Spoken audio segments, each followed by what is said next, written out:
Alô, alô, tô testando. Alô, alô, testando.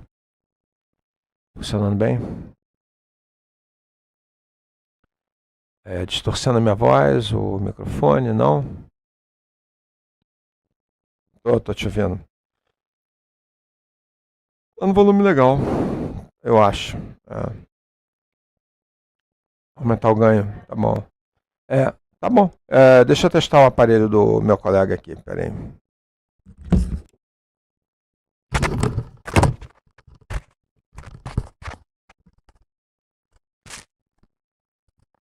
Alô, alô? Tá me ouvindo bem? Tá ótimo. Tá bom. Beleza, obrigado.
Som. Som.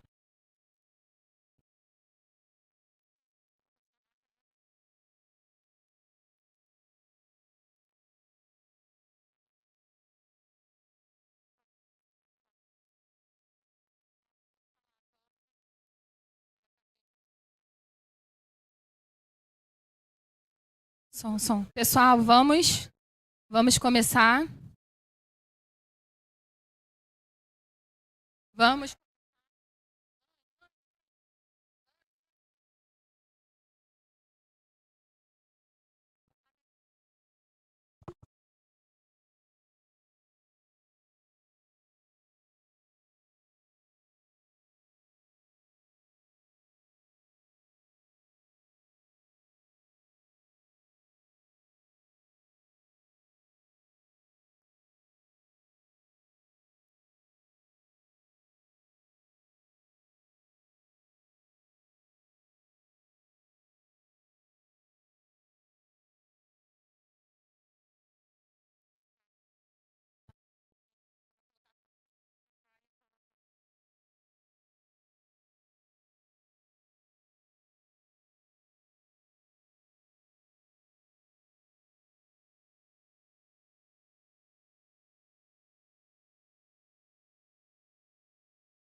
Zósimo, podemos começar?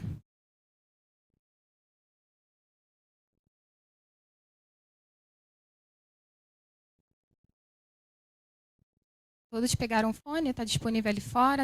So, did you all get your earphones?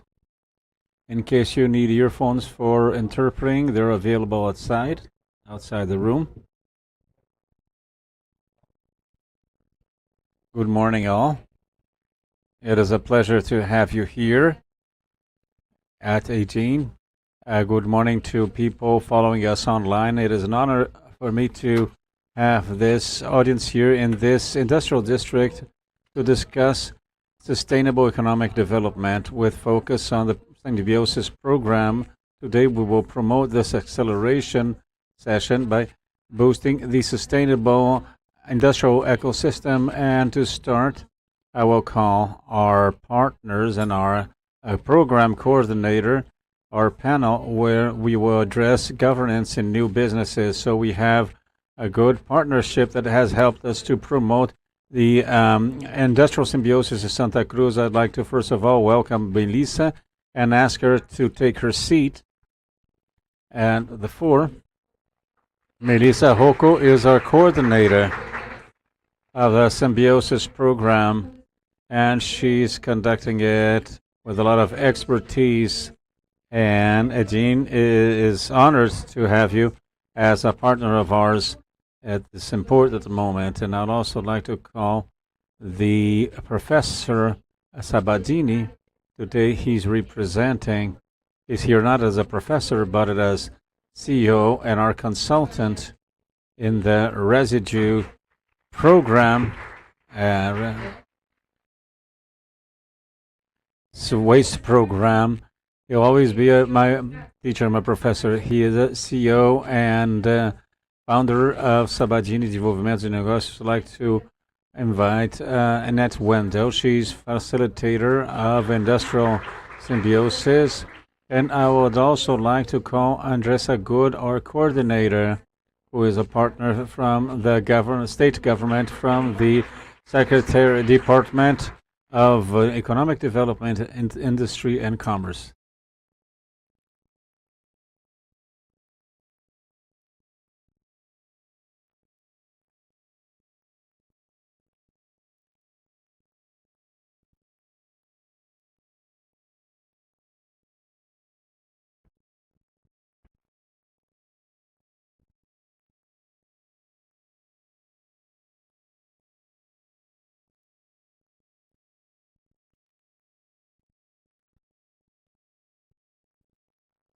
So, good morning, everyone.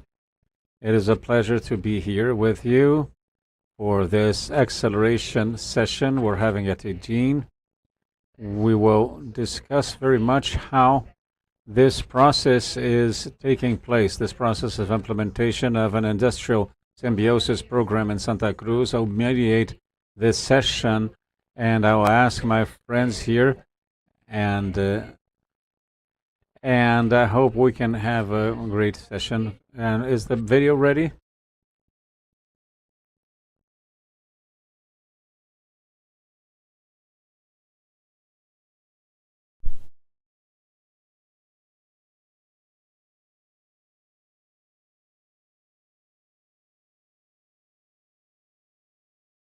Industrial, sorry, the sound is not reaching the booth.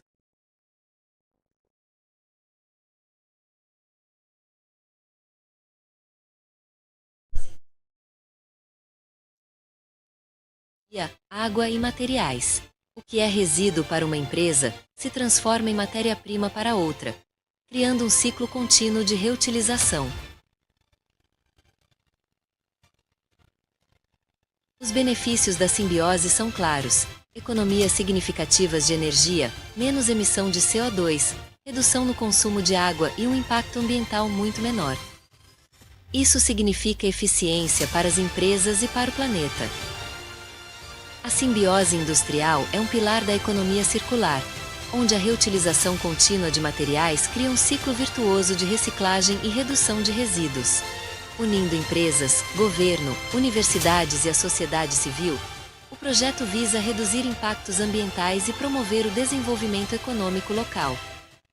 Junte-se a este movimento por uma indústria mais eficiente e sustentável. Saiba mais sobre como sua empresa pode participar desse projeto. Acesse nosso site www.aedin.com.br.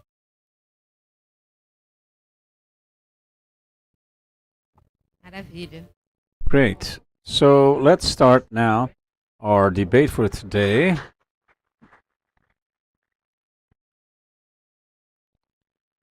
This is a very good video, an interesting one. So I'd like to start by asking Nat. She's our collaborator, our support from Denmark, along with other colleagues. And I'd like to hear from you about this experience of yours at Cambodia, which is the 50 years old or so.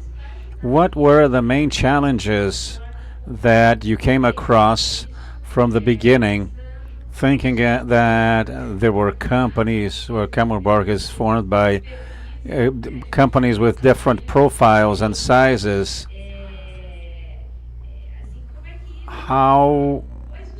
What were the cultural challenges and the challenges to integrate those companies, and what is the lesson learned that you can share with us?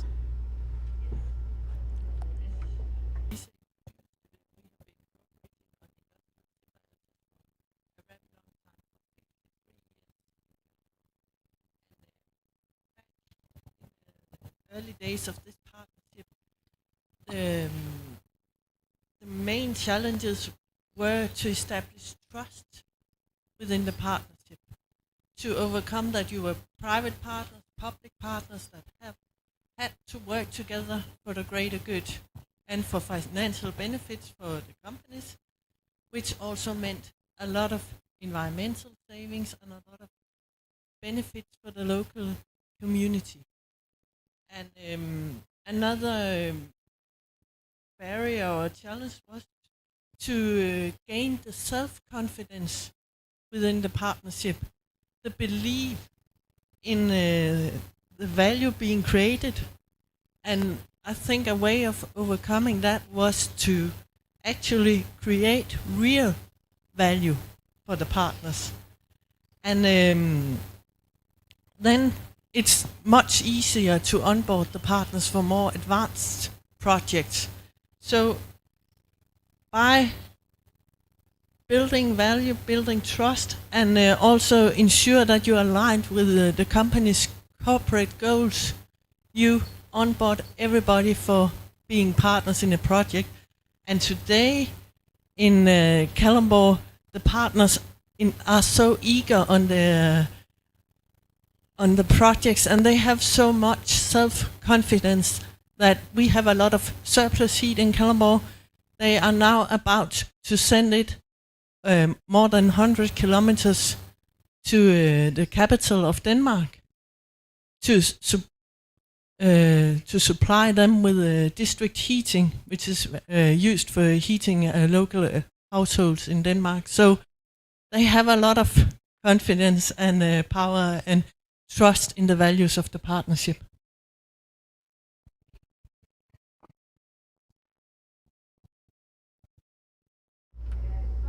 Perdão, agora o microfone dela que não está ligado, não está dando para ouvir.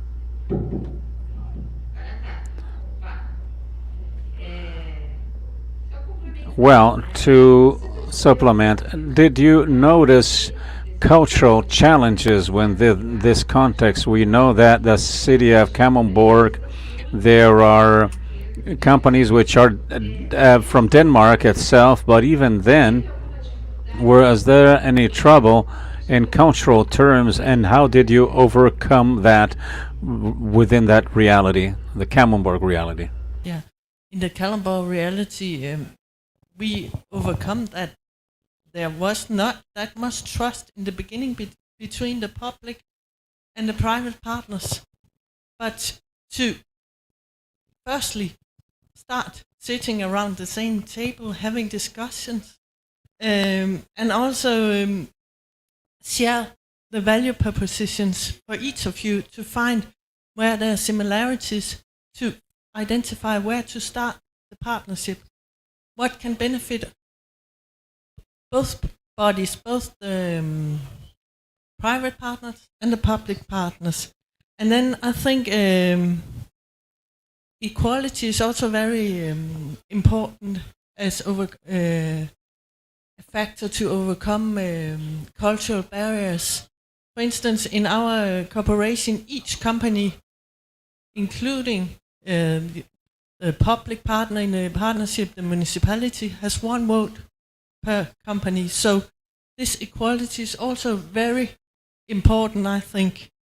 And and it's also another thing, as mentioned previously, that they have self-confidence and trust in the projects right now. And it's also very important to work on the communication so that everybody feel that they are onboarded and they get value for their projects and their initiatives. So communicating on the success of what you are establishing here or in Kalundborg or anywhere else is very important. Perfeito, muito obrigada, Matt. Thank you, Annette. So we will now move on and talk with Professor Sabadini. So would you like to introduce yourself? Who's Professor Sabadini? What he is representing at this moment, and then I'll add a question that I think is connected to what Annette is saying. So how you notice the way she explained what happened in Kalundborg, how do you see this same development construction when we talk about Brazil? Brazil is somehow different from Denmark, so we have a few other challenges in terms of governance. And how do you see this governance model? How can we structure this governance model according to the reality of the Brazilian Industrial District? So first of all, I'd like to thank very much for your invitation. It is very good to see the Symbiosis, Santa Cruz Symbiosis project present in the World Forum of Circular Economy with its 9th edition in Brazil, and the biggest event on this theme in the world. In Brazil, it is still a theme that for many companies and organizations is new, as the same way that industrial symbiosis is very new to many of us. But I will present myself quickly. My name is Francisco Sabadini. I'm professor at the State University of Rio de Janeiro in the Resende campus, close to the automobile cluster, which is another potential group. Since 2015, I have been involved in circular economy projects. I think in Brazil I was one of the people who advocated for the theme, and we have built throughout 10 years. We have made an approximation. We brought together universities and companies in order to carry out projects. Besides my activity in the academia, I have supported companies in specific projects throughout the last 15 to 20 years here in Santa Cruz. Before I answer the question, I like this because in the beginning of this project, I remember having bothered Melissa quite much, and I said, well, let's always say that industrial symbiosis is like the cherry on the cake of circular economy, because that is when we really see things happening, when we see the value being built and the social and economic transformation of a region taking place. So I am very fond of this theme, and after that, Melissa never left me alone. I thank her for that and for being here. When we talk about industrial symbiosis or cooperation, which is the genesis of this project, I've had the opportunity to experience this one in a fundamental aspect besides the alignment and the interest. And the first goal is always economic. So first we talk about the economic results, even individual matters and different agendas being put on the table. Big challenge is how do we align different agendas and interests. In the Brazilian case, with quite a competitive scenario with many challenges, and not necessarily with a due integration between the public and private sector agendas. In that sense, I think Brazil has made a lot of progress in legal terms and also in infra-legal terms. So currently we have a public sector which better understands this dynamic, but which requires time to build this relationship. To incorporate the concept, to understand the genesis, the industrial symbiosis to not be one more term, but a force, a moving force, and to effectively transform the synergies into action projects. So industrial symbiosis is something for the long term. It is a long-term construction, but which requires the development of trust between different agents, and the natural path, well, to map the flows and the techniques is within the domain here. And the model chosen here, as far as I see, is the best in the world. It is not because you're here. I've said it before.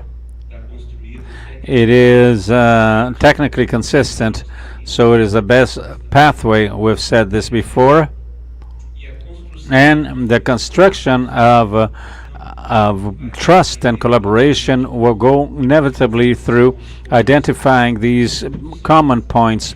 The flows might not be easy, but the technique is mastered, and the challenge is to develop governance, which is a theme that has its specificities. First of all, in Brazil, we need to understand the value that industrial symbiosis adds to companies from the economic point of view, and to the state from the point of view which I called underlying value of economic activity, which is that which is not precisely in the figures, but which transforms the activity, the closure of cycle allowed by Symbiosis. After all, the raw material, the waste of one, the end of process of one is the raw material of another,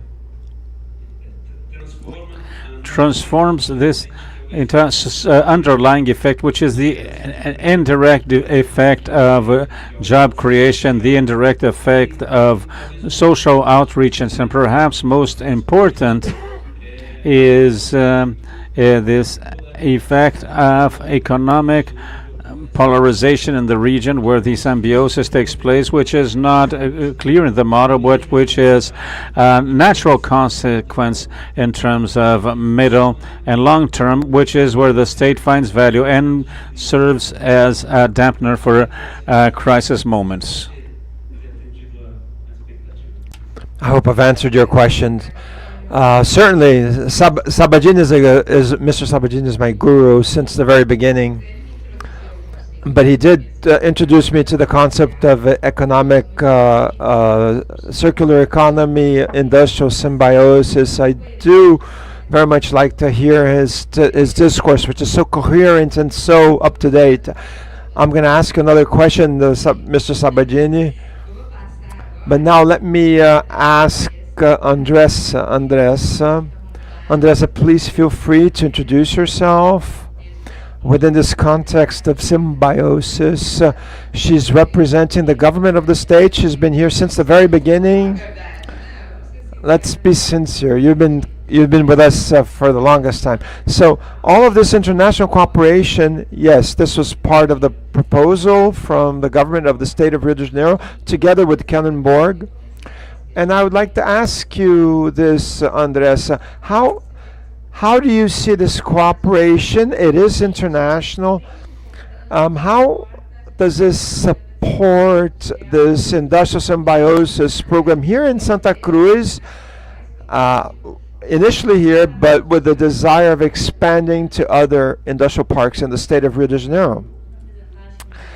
Yes, I'll introduce myself. Most of you probably do know me already. I'm Andressa. I've been coordinating together with his partners. I've been coordinating for 3 years the industrial symbiosis program.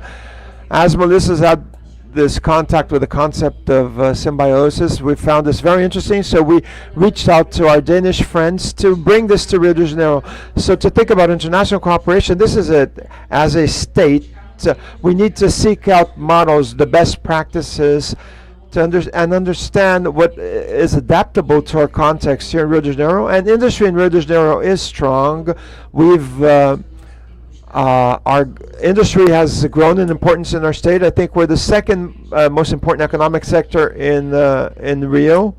We do know that the industry, because it is such a big motor of industrial growth, it does create environmental impact. So as the state, we are concerned about developing, having economic growth, but with a reduction of environmental impact. And so we really need the best practices in the world. So it's been a pleasure to get to meet Industrial Symbiosis and its programs.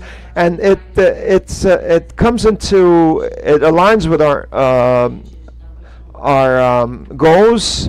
Here in Rio de Janeiro, we have 25 public industrial districts. 9 of them are managed by COGIN. The other 17 are actually managed by the municipality. So we have enormous potential of working the circular logic with this territory, which is this controlled territory that really helps us, delineated territory that helps us manage this. So we have. It's been wonderful to have this partnership from the beginning, and thinking about the best practice. How can we bring this here to the state? Kalundborg is a very small city at the tip of Denmark. It was wonderful to get to know them. The city has 8,000 inhabitants. I think it may have been updated, but in Santa Cruz we have 18,000 employees alone. So it's a different context. It's a different size, different proportion. We can't exactly replicate what worked there. We're here in Rio de Janeiro. We're in the neighborhood of Santa Cruz. As mentioned, we're at the beginning of the state of the municipality of Rio. At the point, we have a relatively poor population here. So how do we align all of these practices of development and of circular economy to create an impact, a positive impact for this area right here? So when we're thinking about international cooperation, we're very lucky to have a very close monitoring and thinking about what has worked there, what has not worked, and how can we bring this to Rio de Janeiro. So within these 3 years we've had this. Could I again ask another question? We're speaking about governance and how to develop this here in Santa Cruz and how to expand this to the other districts. How do you see in this government context, how do you see what the upcoming steps will be, the future, and in relationship and in terms of this collaboration with the government? We've discussed this these past weeks. We've had a lot of conversations. We talk about our strategies and not about increased impact of the project. But as a state, we have two different roles. We have the short, medium, and long term. Maybe we have three roles: short, medium, and long term. Thinking about Santa Cruz, we wanted to choose this district as a pilot district. So we're very intent on doing this. Our main deliverable here is to start up. We need to support. We need to implement the project here. Our main role is to join the ends together. So we make connections. So as a state, we have to bring people to think about Santa Cruz. We need to have people involved here. That's an important role. In addition, we need, in the medium term, we need to expand this project. The pilot project is not an end in itself. We started discussing what journeys or what the paths can we expand, given not only the industrial districts, but we've also talked about the other. We've talked about local clusters, local productive arrangements. It's not so much a district as here, but we can also work on these other areas, and also have a methodology and guidance for other municipalities who would be interested in adhering to this practice. How can we support them? And this long term is probably the most challenging one, which is about regulation and legislation. How can we facilitate, in terms of legislation, this? We've been bringing important partners. It's wonderful to have people from the environmental agency here. They'll help us here. But we hope that the legislation is a resource. Waste is a resource for industry. So internally, we have to work this, facilitate the use of this waste. I'd like just to add two comments here. An important point is that we already have districts and clusters in the states. There are some models of governance, and they have worked. The nature of the cluster, we've had shared governance, effective communications. I've had the opportunity of getting to know these clusters. So back to our initial answer, we have some models that already work that will perhaps allow us to probe effectively. We really want to have things move forward. In terms of long term, in terms of legislation, we've talked about this. Oftentimes, the solution is when approaching the cluster symbiosis. Oftentimes, this will provide solutions for other important segments and other circular demands that are very important for the state and the country. I just wanted to add these two comments. Wonderful, thank you. I also, Okay. yeah, and I think, yes, we are different. You minimized us a little bit because we're 17,000 people living in Colombo. It's the double. Oh, Eight. No, you said 8. Sorry, sorry, but there's things to replicate. Whether you are very large companies or broad areas like here, or smaller, tiny countries like Denmark, the holistic model, like Professor Sabadini says, is to be replicated, but just to be adapted to the local conditions. And I think here in Denmark, we have done, in the beginning, the companies have done their cooperation without subsidies from the Danish state or from the municipality, so that you have this governance level or policy level of the state involved, makes the partnership here even stronger from the beginning. So I think that's very important, that you have so much and so much to build upon here in Santa Cruz and the Rio area. You have a model that is proved here in AEDIN that can be replicated to other places around the state of Rio, which you are working so hard on, and you are here working together, state, companies, and academia. This is the right setup for a lot of future gains and benefits. Perfeito. Muito obrigada, Matt. Thank you, Metzi. Thank you very much. I think we still have some time. So let me open up for questions and answers. So do we still have time for a question or two? We have questions. We have a time for one question. So would someone here from the public here, would someone like to ask a question? Is someone here on stage?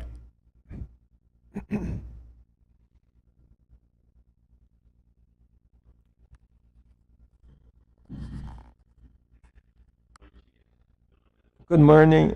I'm Douglas. I represent SEC. We've recently received visitors. My question is about Mr. Sabatin. You talked about the evolution of the environmental practices, regulatory practices, but from my standpoint, and participating in the project, Andreas also mentioned the regulatory part. We see it as a very difficult. We talk about waste and also about raw materials and concessions. Companies that have the grants, or companies that do not, that are not very big. My question is about the government. How can we facilitate this purpose, both in environmental terms, without leaving aside the auditing, the correct environmental auditing and regulatory, but also the fiscal and economic issue? It's important to align the environmental and the economic issues for industry. How does the government see this merger of these two different purposes? It's a wonderful question. A question that it's a very often question, a question very often posed to us. But as a government, as a state government, we've talked about this yesterday. Last week we launched the National Plan for the Circular Economy, and it was a fortunate result. And so we have a context to work in this legislation, to advance legislation in this sense. But we also have process challenges. The first step is to join people together, those who need to be together. Hopefully, we'll have the first meeting of an internal working group that will be joining the environmental agency, those who look at the licensing, also water resources as well. They're involved.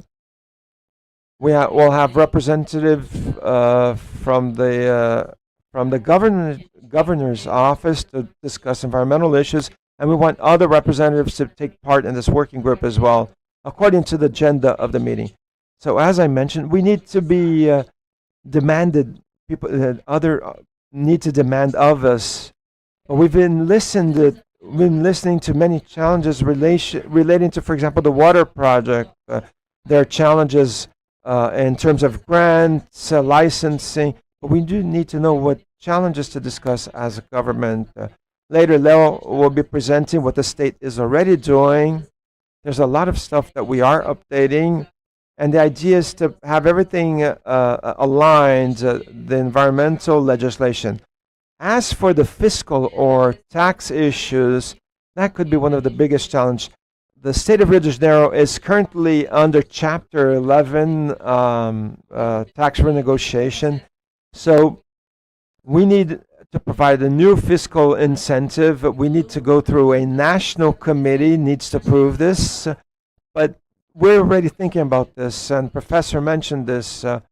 Sabagini had mentioned this when we were at a forum on Tuesday.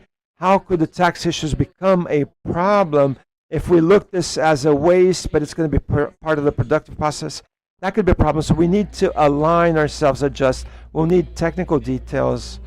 And I do hope that you guys can ask more of us so that we may have productive or interesting solutions given, and so that we can move forward. Andre mentioned yesterday, right now the government is in a good moment. We've been working the environmental issue. There are many actions involved. The governor has already talked about the industrial situation. So the governor is mindful of this. We're at a good moment to move things forward.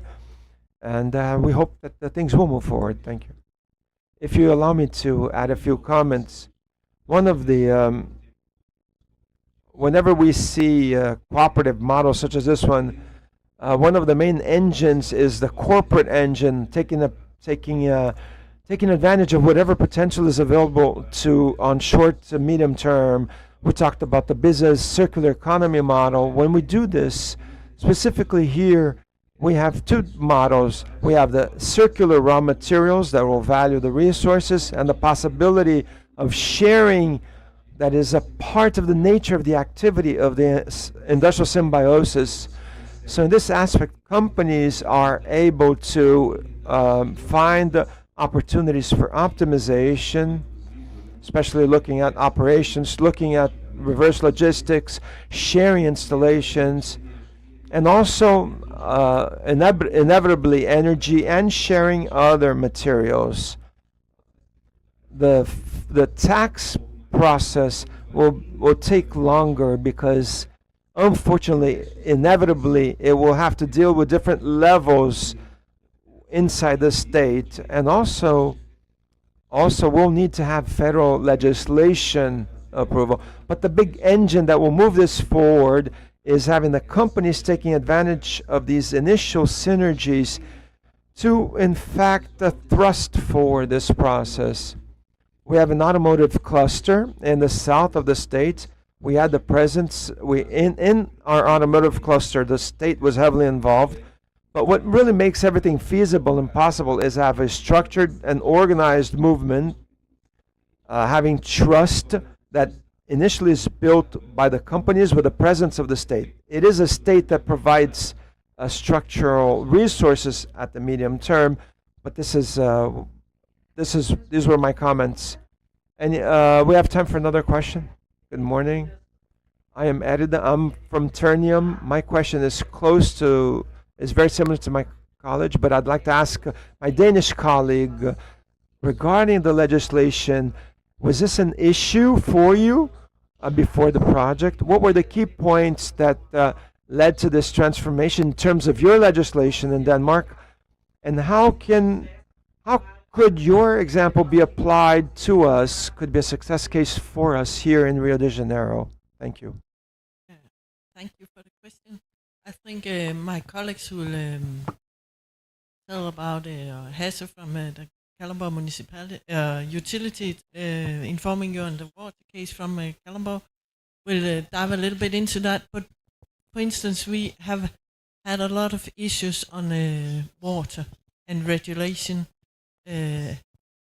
on water by the authorities. And we have the approach from Kalundborg Symbiosis has been to approach the authorities and keep on having dialogues with them, mentioning it's a problem for keeping on production in our area if you don't help us regulate how we can secure that we have enough water for the citizens and the production. So please help us, and we suggest you do this and this and this. And in terms of that, in the beginning they didn't listen that much to us, but then they started having a conversation with us, and now they ask us, what are your challenges? how can we help you on them? And I think that's very important to have this kind of addressing this approach where you address the authorities as a collaboration and not one private company addressing state of Rio or whatever saying we need new laws. This is a very strong signal that it's a cooperation here, which also includes the municipal level saying we need you to help us on this. And of course I draw the lines very roughly here, but I hope you understand that it has had impact that we have joined forces here. Ok. Muito obrigada a todos aqui. Thank you. So we'll be wrapping up this first panel. I'd like to ask for a round of applause for our participants here.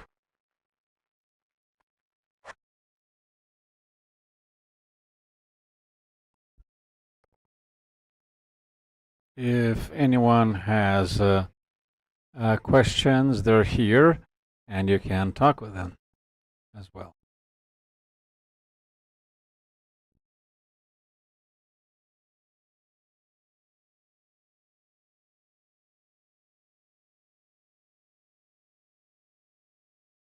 Pouco sobre o Now we'll talk about the water project here in the district, and I'd like to call Melissa again.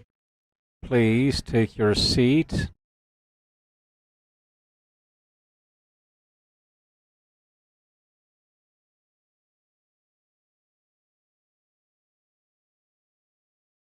And I'd like also to call Renato Adão, expert in the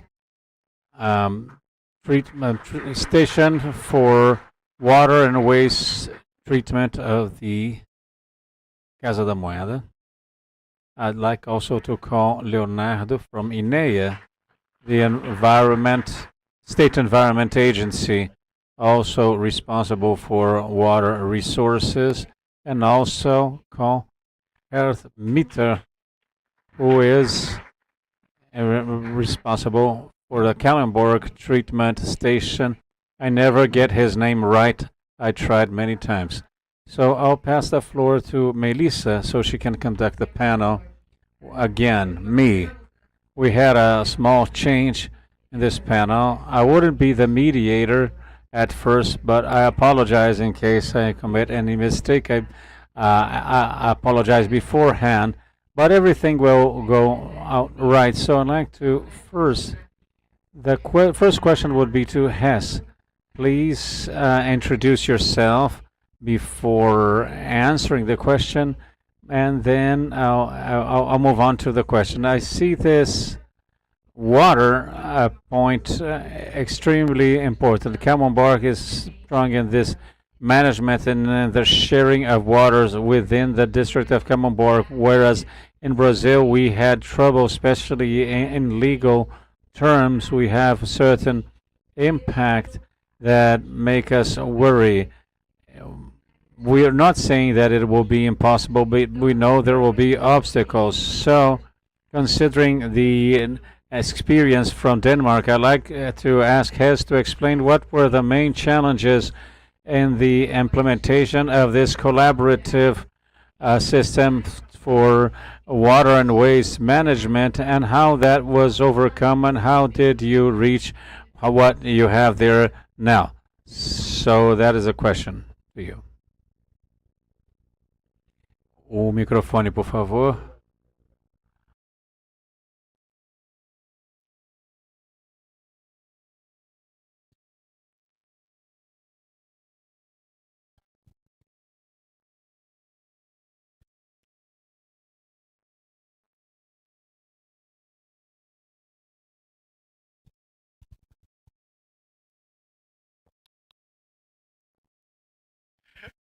Sorry, I could hear myself in my head, so I repeat myself. My name is Ed Milner, and I'm from Kallenborg Utility. I've been working for 20 years. We are a multi-utility providing everything from water treatment, wastewater transmission, wastewater treatment,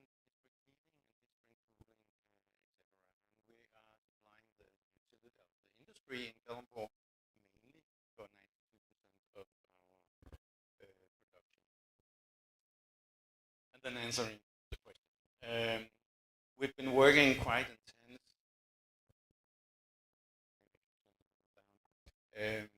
to map the demand for water in the future, trying to do prognosis for the industry, see what are the demand for water on short periods and a long period. We are planning projects for that are planned to be implemented for more than 10 years, starting with mapping what's the need, then what are the legislation problems that we might see, and that we do in groups in the Symbiosis where all the different companies are present. Made it told before, we are working in groups specified on subjects, and then we are very close coordinated to regulation in Denmark. We are trying to reach out to them to present what are the problems we see, try to identify the problems together with the regulators. Then we have a steering committee for each subject in the Symbiosis, so we have the directors from each company very close to the decisions, so we don't have a long walk from the asking for something in the directors board, so we can have immediately an answer on a question we might have, or a question to be allowed to move forward with a problem. This means that sorry.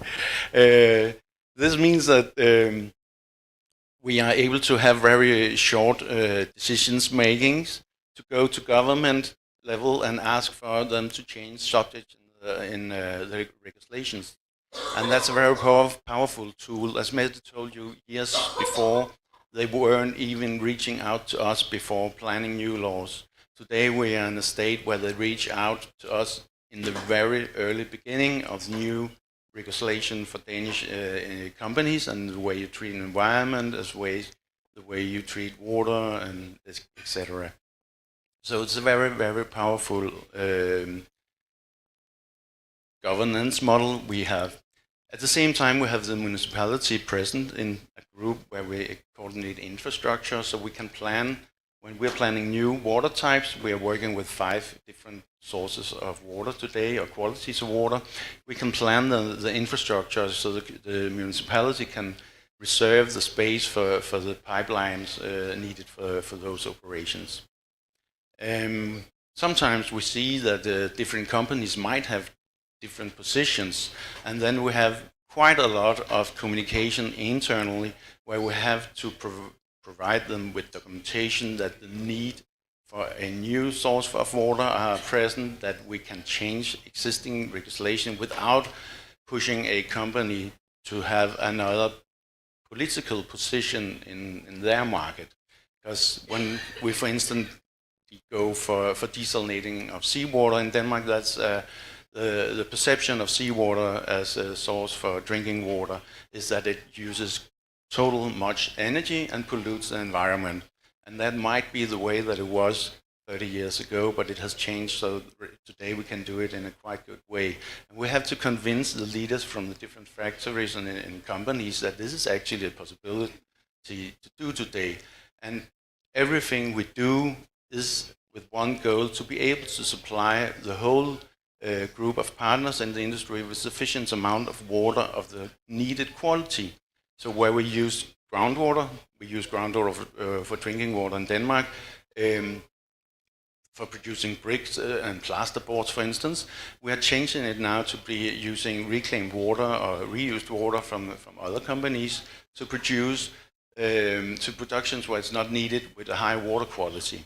And that goes in these groups that we are doing in our governance model, where we collaborate between the companies in very closed rooms with a very high level of confidence to each other, and where almost everything we talk about are under non-disclosure agreements as well. Perfeito, Hess. Eu gostaria até de... Você chegou a comentar isso agora, né, da questão dessa... Existe uma... So you said that there is a partnership not only between the companies but also with the municipality. So there is this exchange. So do you treat the municipal water at the Kalundborg district. How did you reach this consensus with the municipality in case of Kalundborg in order to have this exchange and this treatment of water, both from what comes from the municipality as well as what you give back? I'd like you to talk about it in more depth. Wastewater treatment in Denmark, it's usual the wastewater treatment companies, which are the utilities in Denmark, that's doing it by law. It's not common that private companies are treating all the effluent themselves. They might do some pre-treatment, and some companies are doing the full treatment themselves and leading it to the discharge system. For public wastewater treatment, it's all over Denmark, municipality systems that actually handles the wastewater treatment. And maybe I forgot to say it in the beginning, the Kalundborg utility is a private-owned LTD, owned 100% by the municipality. So they have some certain interest that we handle the sewage from both the citizens and as well as the industry. But we do see some factories discharging wastewater that are so polluted that they need to pre-treat it before it is led to the municipality's wastewater treatment plant, which is Kalundborg Utilities wastewater treatment plant in Kalundborg. So it's not a specific model that we have achieved in Kalundborg, it's the way we do it in Denmark, where everyone is responsible for keeping the best environment as possible and affecting the environment in so low a way that's actually achievable at all. Ok, muito obrigado, Res, por... So thank you for clarifying this important point. Now I will pass the floor to our industry representative. Renato, you can introduce yourself before I move on to the questions. So the first question has to do with how do you see in the Santa Cruz Industrial District opportunities to share water and waste between companies, and what are the strategies you think would be possible to use in order to attain to have a shared reuse project of water and effluent? Well, good morning. My name is Renato. I have a chemical engineering degree, and I'm here as technically responsible for the treatment, effluent treatment station. I've been in this area for the past 10 years. Regarding water and effluents and waste, we have here in the industrial district, here we have the Guandu River and the San Francisco Channel, transposition of the Paraíba do Sul River. We've also always had water availability, but we went through crisis moments like we had in 2014, which reached the states of the Southeast, Minas Gerais, São Paulo, and Rio de Janeiro. So the companies had to learn a lesson from this water crisis, because we know that with climate change, water crisis will be cyclic. We don't know when the next one will be, but we know where there will be a next one. So what we need to do is to be in condition to produce more by using less water resources, even with so many water on Earth. Even if we have 3/4 of the surface covered by water, even if our body is 70% water, we have water crisis in a country that has 12% of the water in the world, 44% of the water in the Americas. So we have much water, but we do not treat well our rivers, our streams, and we use our rivers as a place to throw waste, and we need to change this concept. How can we change this concept? One of the ideas is to make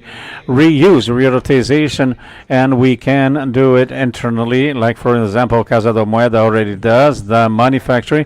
They treat it and they utilize this effluent as water for bathrooms and for the industrial processes. So we already saved 50% of the water that we used to use in the past. So it's 600,000 liters per day.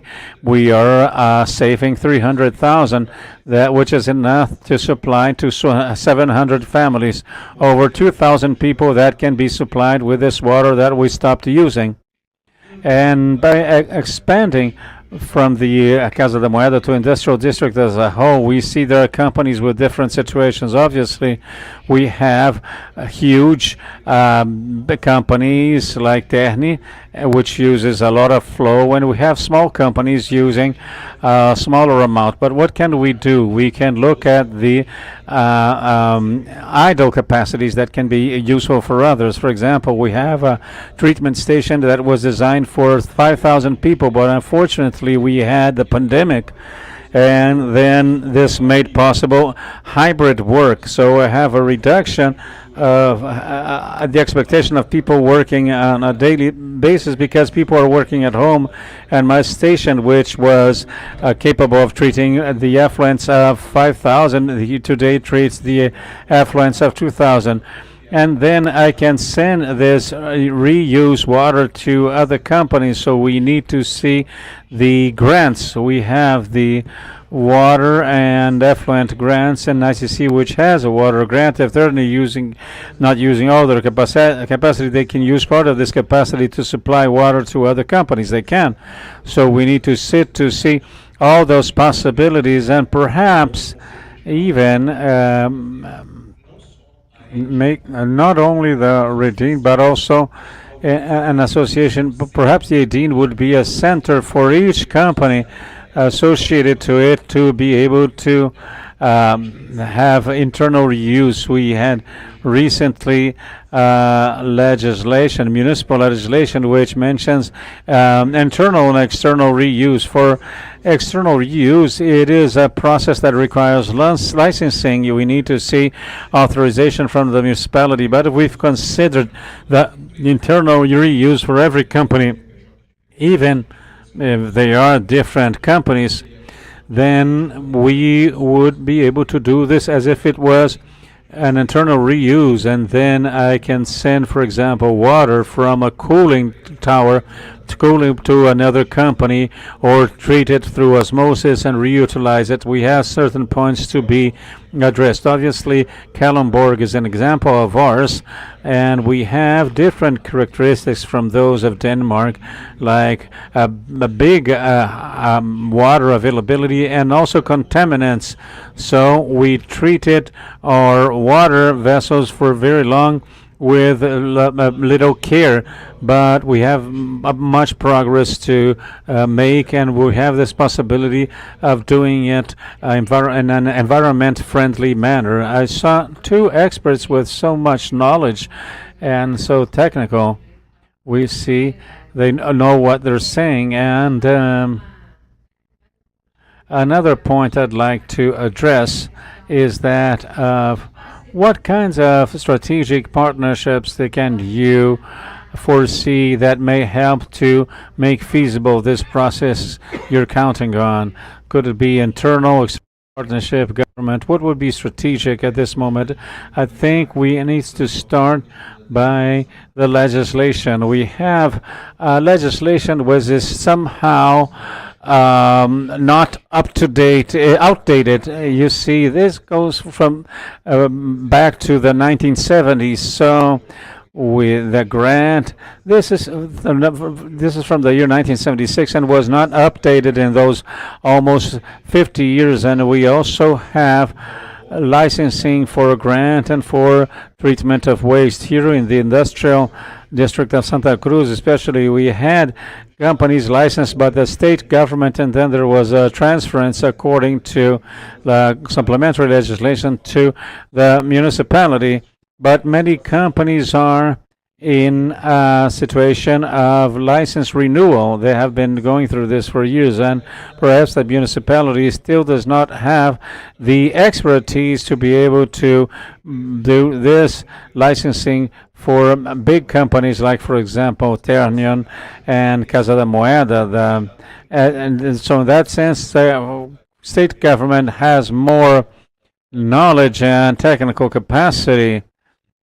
We need support from the legislative branch because the laws need to be updated. We are in the year of 2025 and we have very little in terms of reuse, in terms of water grants, and this should be easier because we are failing to use the water from the Guandu station, which supplies to the western part of the Rio de Janeiro metropolitan region. And we know that the preference is that to supply for people, but not the industry. But we cannot develop another source to be able to leave the industry free to not use this water. So this is something else. So we need, sometimes we come across a legislation that says that we need to connect to the utility, and then so do I connect it or and consume water and reduce the water being supplied to the population, or try not to use this water by means of a grant? This is a dilemma for industries, and we need also to sit and be able to discuss, as was said. So we have it is a matter of aligning everything we can do, everything we are in condition to do in order to waste less water from the population. You've touched on an interesting point, and me as being a part of this group, I think about allow the companies to take care of their own water needs, and the municipality and the state take care of the water for the population. Let me take advantage of this moment right now, because now we have Reinaldo from the State Environmental Agency here. So please, could you please introduce yourself and take advantage of what we just talked about? Could we understand what the State's Environmental Agency viewpoint is? How can we expect to overcome these barriers or these challenges? Because right now we do have this legal issue, which is complex. Oftentimes we get water from the water utility, and many times industries use water oftentimes as a raw material. Oftentimes they incorporate 70% of the water they receive. 70% of the water it captures is a raw material for many industries, and we end up paying 100% of the sewage rates. So that is a common problem, because it is a reality. So Renato also mentioned this issue of the licensing issues. Are municipalities ready to take on this responsibility? How does the environmental agency, the state agency, think about this? How can you contribute to all of this? Good morning. Good morning to everyone. Thank you for the invite. On behalf of INEA, I represent the Environmental Agency Water Division, and I represent its director. So researching on this subject, we already know things about circular economy. We know about water reuse, but the symbiosis part, I had to research this in more depth. And you're right that we do have some roadblocks. We have the roadblock on the grant process, for example. We've been discussing this. But I actually worked for the previous agency, which was FEMA, and now it's INEA. The environmental agency throughout the years has been evolving, has been modernizing.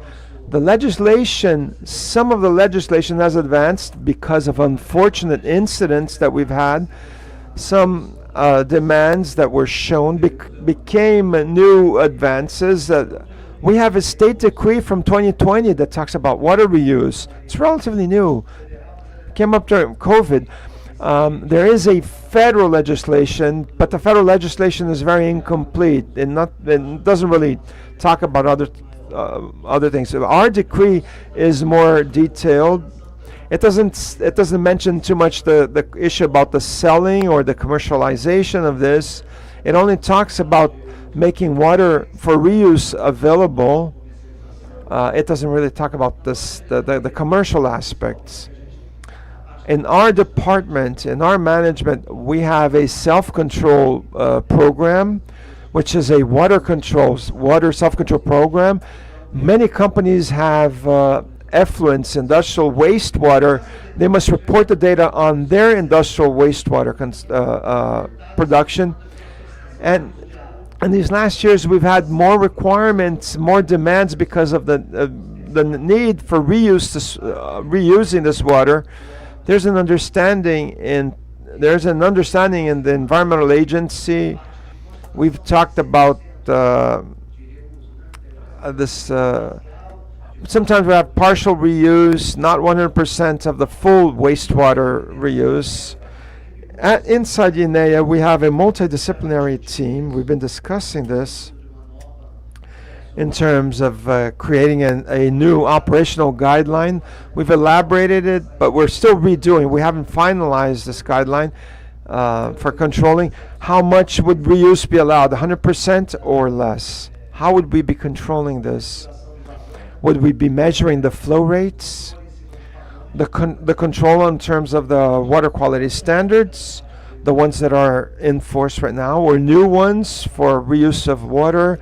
Culturally, 50 years ago, there was this problem. It existed already.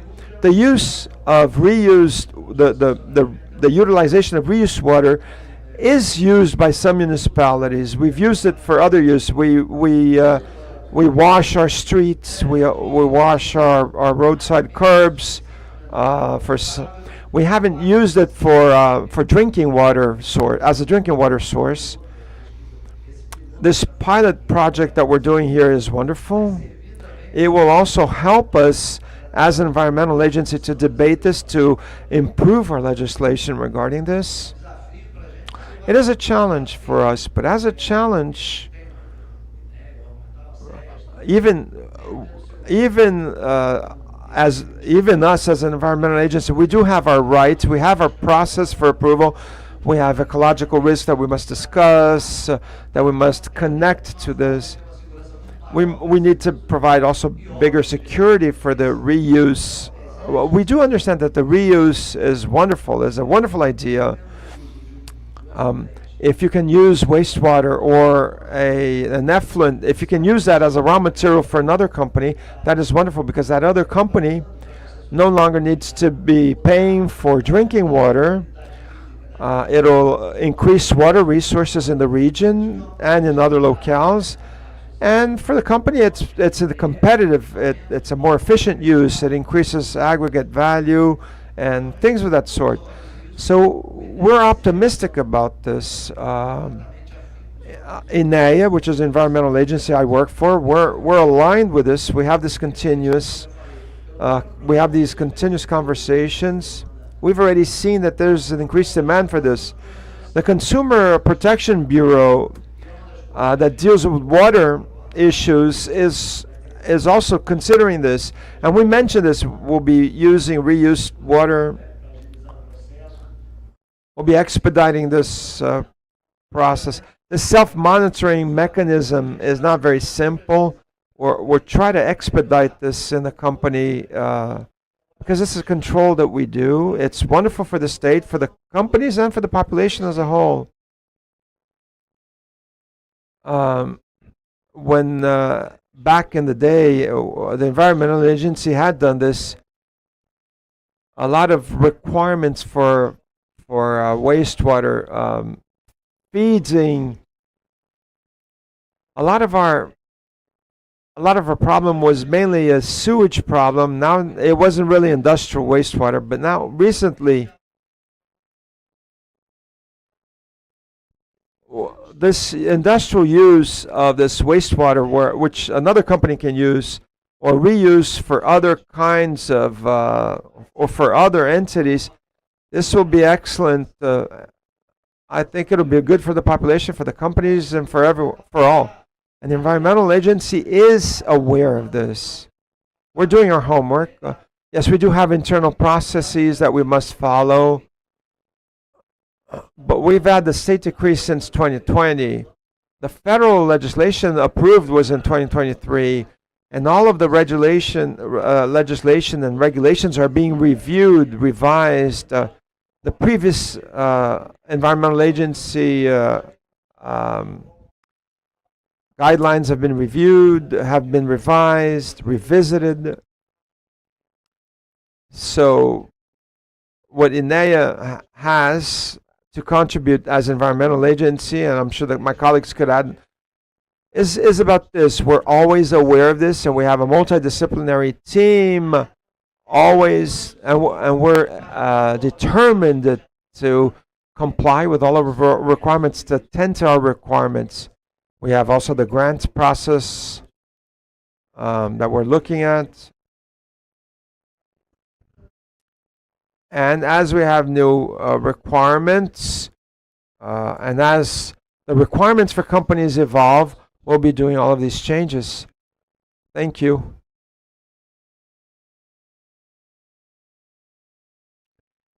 Wonderful. Leonardo, excellent thoughts, excellent comments. It's wonderful to see that you're open to the dialogue. And this could be a part of our proposal that we're developing, which is establishing a working group so that we can advance in these issues. I remember that in the past, everyone thought that the problems were the industries, but this problem that you mentioned, the water pollution, is much more than just sewage, much more the urban. And industries are not the major problem. Industries normally deal well. They process their industrial wastewater much better than they captured initially from the river. So the problem is, I agree with this. A big part of our problem may be the population itself. So we do need to work together so that we can take better advantage of this water resources. It's not always about just captured drinking water. We should perhaps be using better our wastewater or reused water. The self-control, the self-monitoring control that the companies have, we also do we also monitor by sampling this, by sampling the output, the wastewater from the industries, from the companies. But the companies do have a better control of this, and we do know that oftentimes many municipalities do not treat their sanitary waste, and that is a problem. That ends up being a bigger problem in terms of water resources to attend to the population's needs. And as we mentioned in this case, the pilot project that you guys have, the use of the reuse water, this is wonderful for the quality of the water and for the companies as well. Thank you. Any questions? Good morning. I am Gabriel. I work with Leo and the state agency of water quality, and our colleague from Denmark. I would, together with a question I have, I'd like to comment because I'm part of the working group on the construction of this guideline, operation guideline 2, to provide a new decree on reuse. We had some difficulties. We had some initial drafts.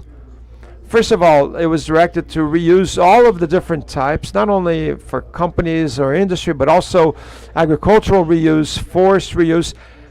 When we reach the households, and when we think about reuse at a household level, the technical personnel was very wary regarding the quality standards. So how do we reach these quality standards? And this is regarding my question to Denmark.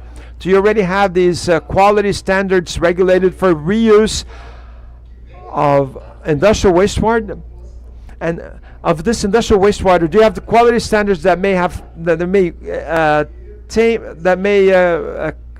be in touch with the households? Do you have these standards for this wastewater treatment for households? Maybe not for drinking purposes, but for other purposes. I could say that we can look at many standards and worldwide and look for the most restricted one and bring it to Brazil, but that's not how things are done. Not just getting the most restricted standard, the most strict standard, but we need to do an evaluation, ecological evaluation. We have not only humans, but also other animals, other fauna and flora. So we reached a roadblock. We were regulating quality standards for all the levels, and then we decided on only doing it for industrial purposes, corporate purposes, which is authorize what you already do. So we didn't see much sense in continuing with this work. We continued discussing this, but we didn't advance because it's like it wouldn't get us anywhere. Authorize something that is already being done, and what's the standard required for industrial use?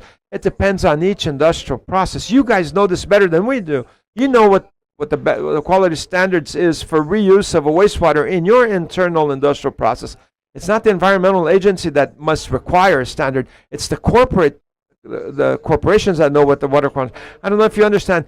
How did you arrive at these wastewater treatment standards? Do you have these? This data? And I would like to invite you to help us, because we really need your help in terms of your research. It's not only about copy and pasting international standards and reaching a conclusion. We need to research our situation, and we need to do it experimentally. Thank you.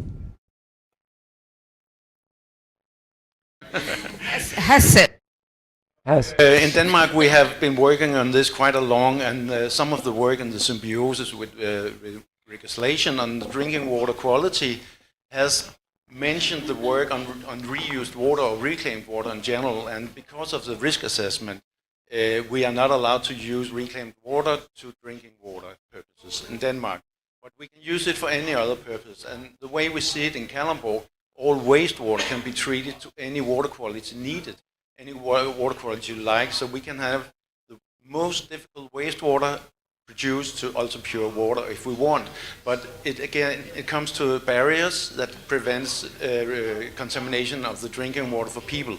When it comes to agricultural use or animal use, we have Denmark is a member of the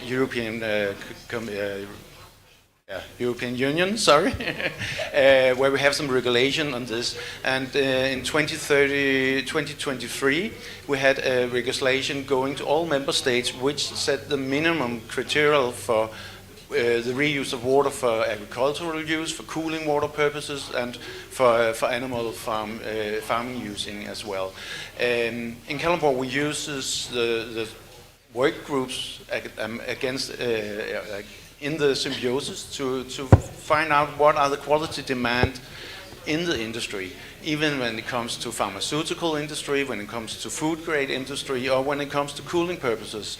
And the way I see it in Denmark, we are forced by European legislation to reuse water in 2050, I think it is, that every municipality that runs a wastewater treatment plant has to reuse some amount of the water and has to mine something from the water. It could be minerals, it could be all stuff from the wastewater.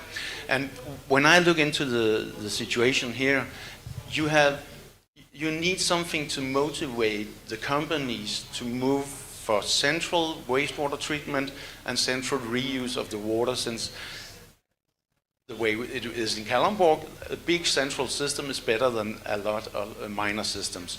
And the companies in Kalundborg are having the saying, we are doing what we are best at, each of us. So we're not having like 5 or 6 different wastewater treatment plants. We have 2. We have one because one of the pharmaceutical companies are producing some very difficult wastewater with GMOs in them, and they have to treat it before sending it to the wastewater treatment plant in the municipality. But all the work are forced by the demand of water of many different types to the industry, and in the end it's about threats to the license to operate for all the industries. If they don't have sufficient amount of water, and they could be any quality, we don't have the space for operating in this. So the legislation, when it comes to your work as well as the environmental agency, is extremely important to motivate and approve the work that they're doing in the different factories and companies. I don't know if it answered the question, but Ok, temos mais uma pergunta? Do we have another question? Yes. Good morning. I'm Hosanna. I am from Fiocruz. I work for Fiocruz. My question is for Hess.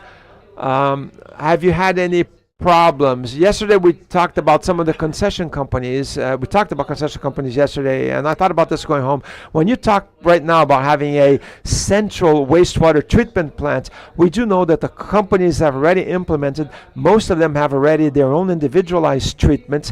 So what would be this roadblock? Was there a roadblock? Was there a problem in the Kallenberg regarding this? Because when we centralized here, we saw that the water utilities have 30-year contracts, and when we centralize everything and we look at sharing this, the water utilities they stand aside because we don't know what kind of water or utility. When we start to implementing this, and if we really create a centralized water treatment central system, the water utility will not be a part of this. Did you have this situation in Kallenberg? treatment has been handled by municipalities as long as I can remember. But what I see is, we talked about this connection between water delivery and wastewater treatment, and that is one of the things that I see as a really big bottleneck in the way to reuse water in this area. It's all a matter of money and profit, of course. It's the same in Kalundborg. It's not like we're green or anything. We try to be, but you can't do anything without it's profitable for the group as common. I also hear that you're renewing your discharge permits and abstraction permits as well from the river. So why don't you use that timing to create a new environment where you're actually allowed to buy water without paying for the wastewater treatment at the same time, if you can prove that you're not discharging the same water to the system. And when it comes to that, maybe I'm wrong, but you need to collect more data and share them with each other so you can speak with one voice and raise your opinion to this dialogue, I will call it, with the companies that provide you with water. I would use the chance that you have right now for that and get into a group and then push and keep pushing. It might take years. Ok, perfeito. Mais alguma? Leonardo, would you like to add something? This part of the utilities, as you said, I was thinking about it. It would be something currently complex. I think it should be another way to work. And Andressa even said when I arrived about, she mentioned those bottlenecks. I think it would be, the ideal thing would be to define each bottleneck.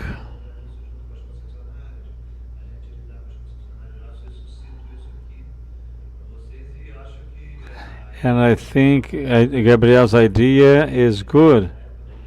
And we had a few groups at the time.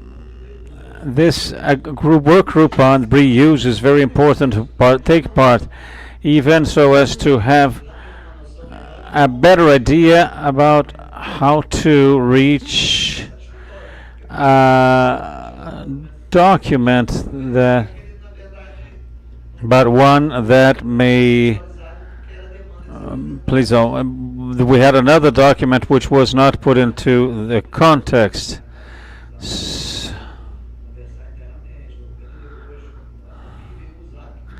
And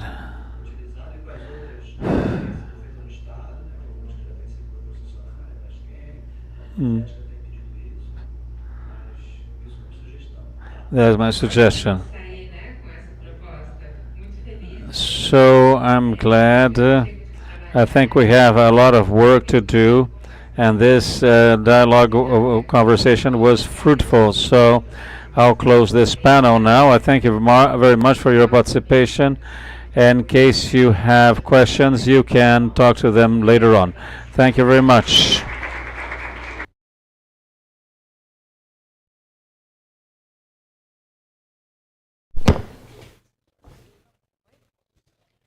Vamos seguir com a programação. So now we will move on with our schedule.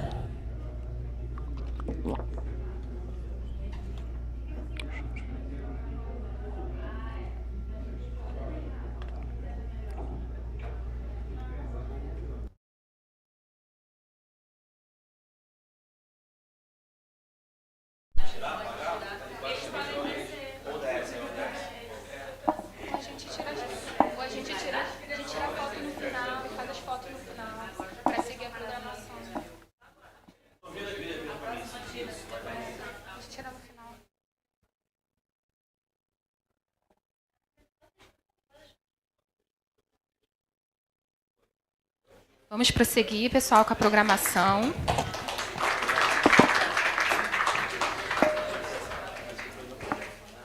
Agora vamos seguir para falar do projeto de P2X e CCUS. Novamente, pedir a Melissa para tomar o seu lugar na tribuna. Melissa, isso significa o quanto você é a chave importante desse projeto. Eu vou te falar também, vou falar para vocês que esse projeto é o mais, como é que se diz? É o que ela mais gosta, a menina dos olhos da Melissa, vamos dizer assim. Gostaria de chamar a Laís Valença, gerente de projeto da Clean Cluster, também nossa parceira na Symbiose. Eduardo Miguel, ele é gerente de desenvolvimento de negócios do Portos Rios, é uma autoridade portuária.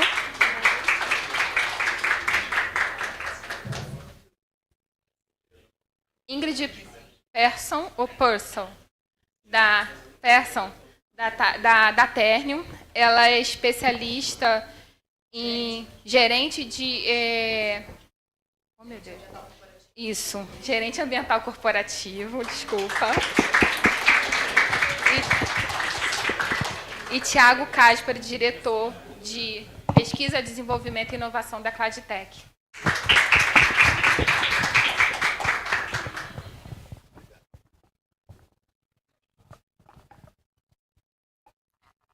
Bom, de novo, olá. Well, once again, I thank you all for your participation. I think we would have a waste forum now.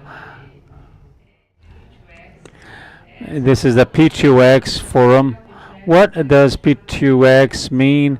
We talk about P2X, especially when we use a renewable source of energy to transform this into another kind of energy, meaning to be a low carbon kind of energy. So here we have representatives who, it is quite a new concept, but it is very interesting because it relates to climate change and decarbonization, which is one of the things that we understand is essential for us to consider within the context we are. And we have the COP30 conference coming, and we need to discuss regulatory frameworks starting to be established in Brazil as well. So I understand that is something that we need to discuss a little further. And then I'd like to ask for the international collaboration. So we always ask, what can Kellenberg teach us about their experience regarding low carbon energy production, hydrogen, and this also relates to carbon sequestration. We know that this carbon sequestration can be used for producing new chemicals and biofuels, but it can be also be stored, and that is something interesting to be discussed. But I'd like to understand, and Lais could introduce herself and then tell us how this work has been developed in Kalundborg. Well, good morning, all. I'm Lais Valencia. I'm Clean Project Manager, the Danish cluster for water and environment. It is a place for renewal, innovation. We are non-profit, and we work with cities, universities, research institutes, and small and medium businesses. And we try to facilitate the development of projects in order to foster the green transformation in Denmark and in the world. Understanding is that Danish companies must export solutions, adapting them to local reality. Clean, developed with Kalundborg Symbiosis, the Prezi project, which we're developing here, and which was at the intermediation of the Danish Energy Agency. I'm Brazilian. I live there, so I play this role of a bridge. So Melissa asked me, what are the current examples of P2UX or CCUS? I'll mention the acronym in English, and I have foreign languages in my head, and I speak all of them very bad. So Denmark has ambitious plans regarding reducing gas emissions. So until 2030, the plan is to cut by 70% the emission of gases. In 2050, the goal is 100%. Some even mention 110%. So there is a legal framework in the country that leverages this innovation, and this is what we do. You cannot carry out innovation for transformation if you don't have a strong public policy, neither investment, both from the government as well as from companies. So the two examples regarding CCUS: carbon capture, utilization, and storage, which is the term we use. The most recent example in Kalundborg, which is a CO2 hub, which is a plant that will store for a given moment this CO2 produced based by two energy plants, one in Zealand and close to Copenhagen, and the other one close to Kalundborg. This project has already begun. It is in progress, and this carbon will be taken by ship to Norway, where it will be stored. This is a project already in progress. It is part of a series of projects which are already on the pipeline and the development line, and until 2030 the plan is that this stored carbon may also be used to other ends. And as for the P2X, which is a new term, and what Melissa has already explained, which is to use renewable energy and transforming it into other kinds of energy. The current plan is to use it for green hydrogen, and this week we inaugurated a commercial plan focused on methanol.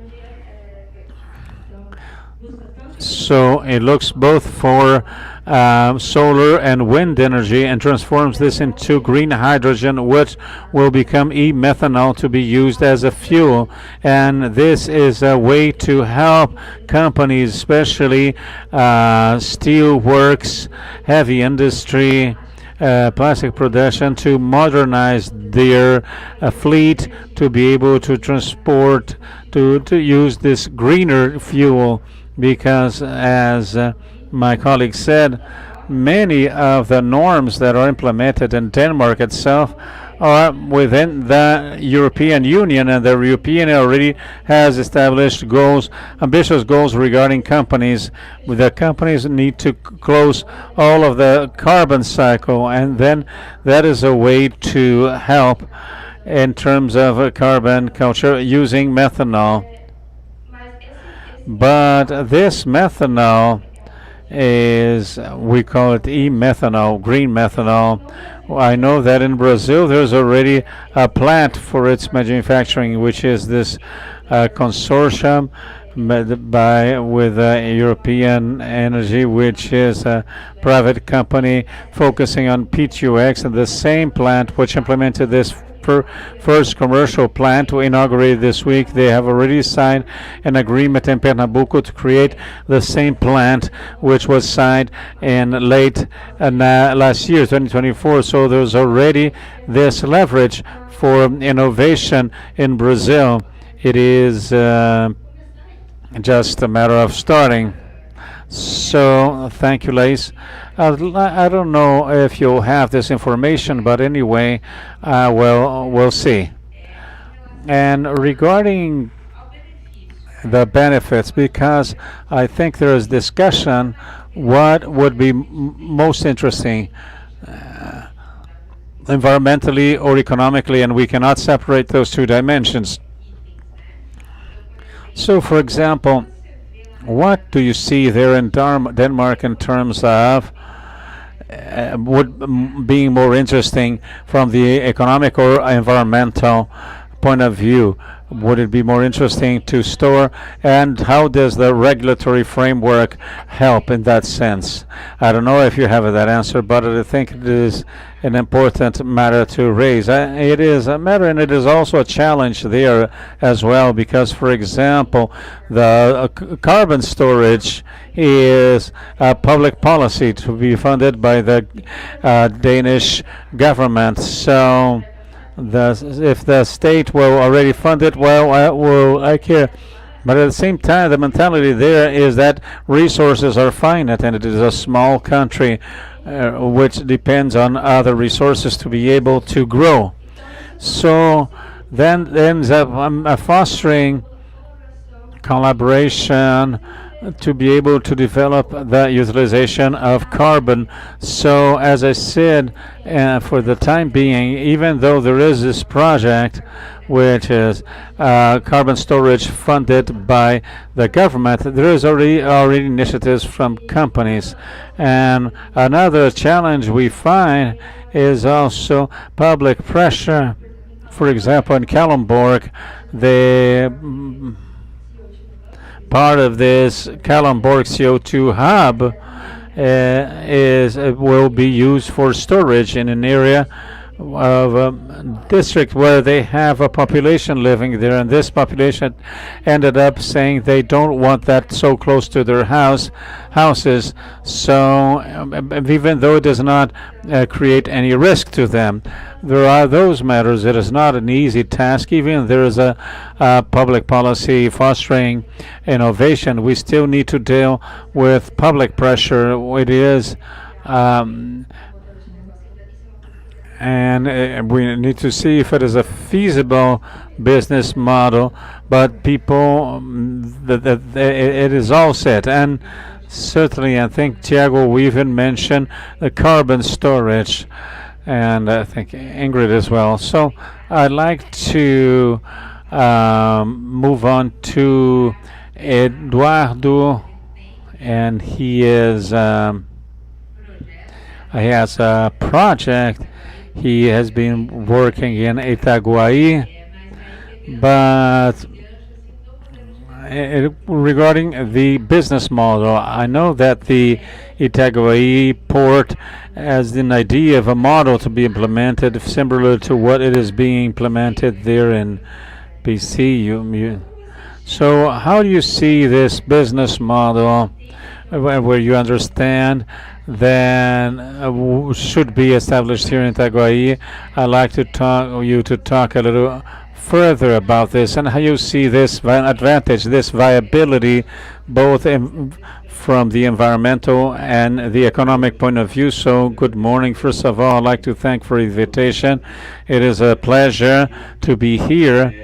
And well, my name is Eduardo Miguez.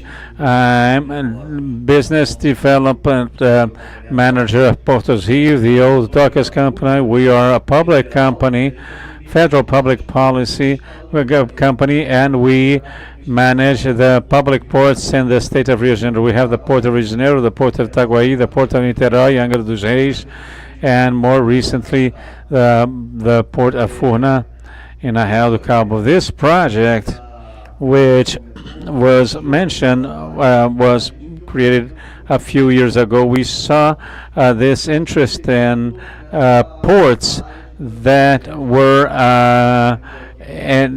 getting in this area of transition, energy transition, and several ports, Piauí as well, and the majority of them, they aim at exporting. They aim they see exporting as the pathway for production, and we see this somehow differently. What do we see? First, we made a public consultation. We wanted to understand this topic a little further and see the market demand for this. And the port of Itaguaí was conceived to be an industry port, and currently it has 3 iron ore terminals. One of them is being built. One terminal for containers with huge capacity. It can receive the biggest vessels in the western coast or eastern coast of South America. Ericsson. So this company is implementing inside the port an industry for assembling skids, and we have another 1.5 million square meters of available area, both for port terminals as well as for industries.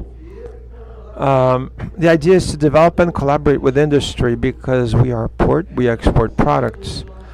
So by adding an area for support of the operation, perhaps storage, maybe adding another industrial installation inside, understanding from companies what the demands are, what we need to provide them. We had an interesting partnership, really nice. We went to an expo in Sao Paulo, and we were there in Sao Paulo with some of their state authorities, and they were really seeking out new businesses, something that very interesting. We found out about this opportunity.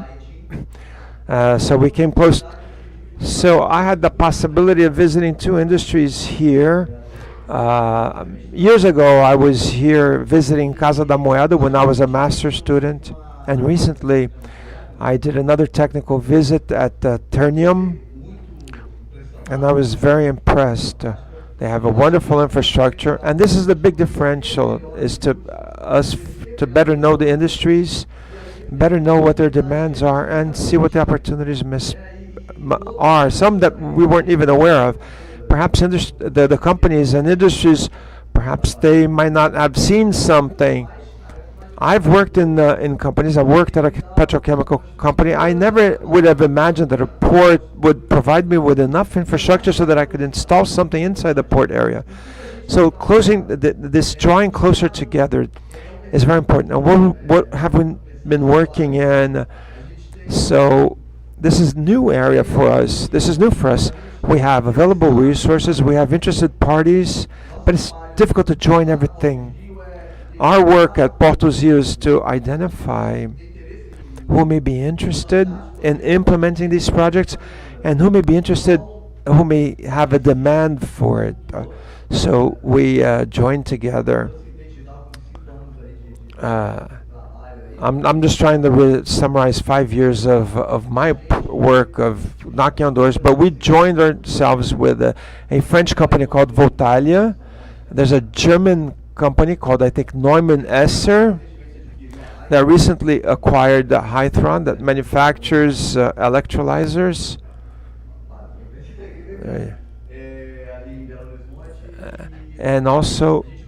And we proposed to these companies. We proposed a financing round with another German company called GEV, operates very strongly in Brazil, and these resources would be destined to finance a feasibility study, very detailed, very technically detailed, both environmental and economic, so that we could implement, regarding perhaps implementation of a project that we understand would be a green hydrogen plant at the Itaguaí port. The more ambitious project would have the Itaguaí port being an excellent center, but to make it feasible, we would need a green hydrogen plant, and we don't understand that green hydrogen by itself will be exported and transferred into ammonia. No, what we want is to have from green hydrogen powering a sustainable fuel plant. Could be methanol, could be synthetic diesel, could be ammonia, could be SAF. And this study will allow us to understand this. But we understand would not be a pilot plant, but would also not be a major scale. It would be a small commercial scale installation that would allow us to have to supply the industries in Santa Cruz.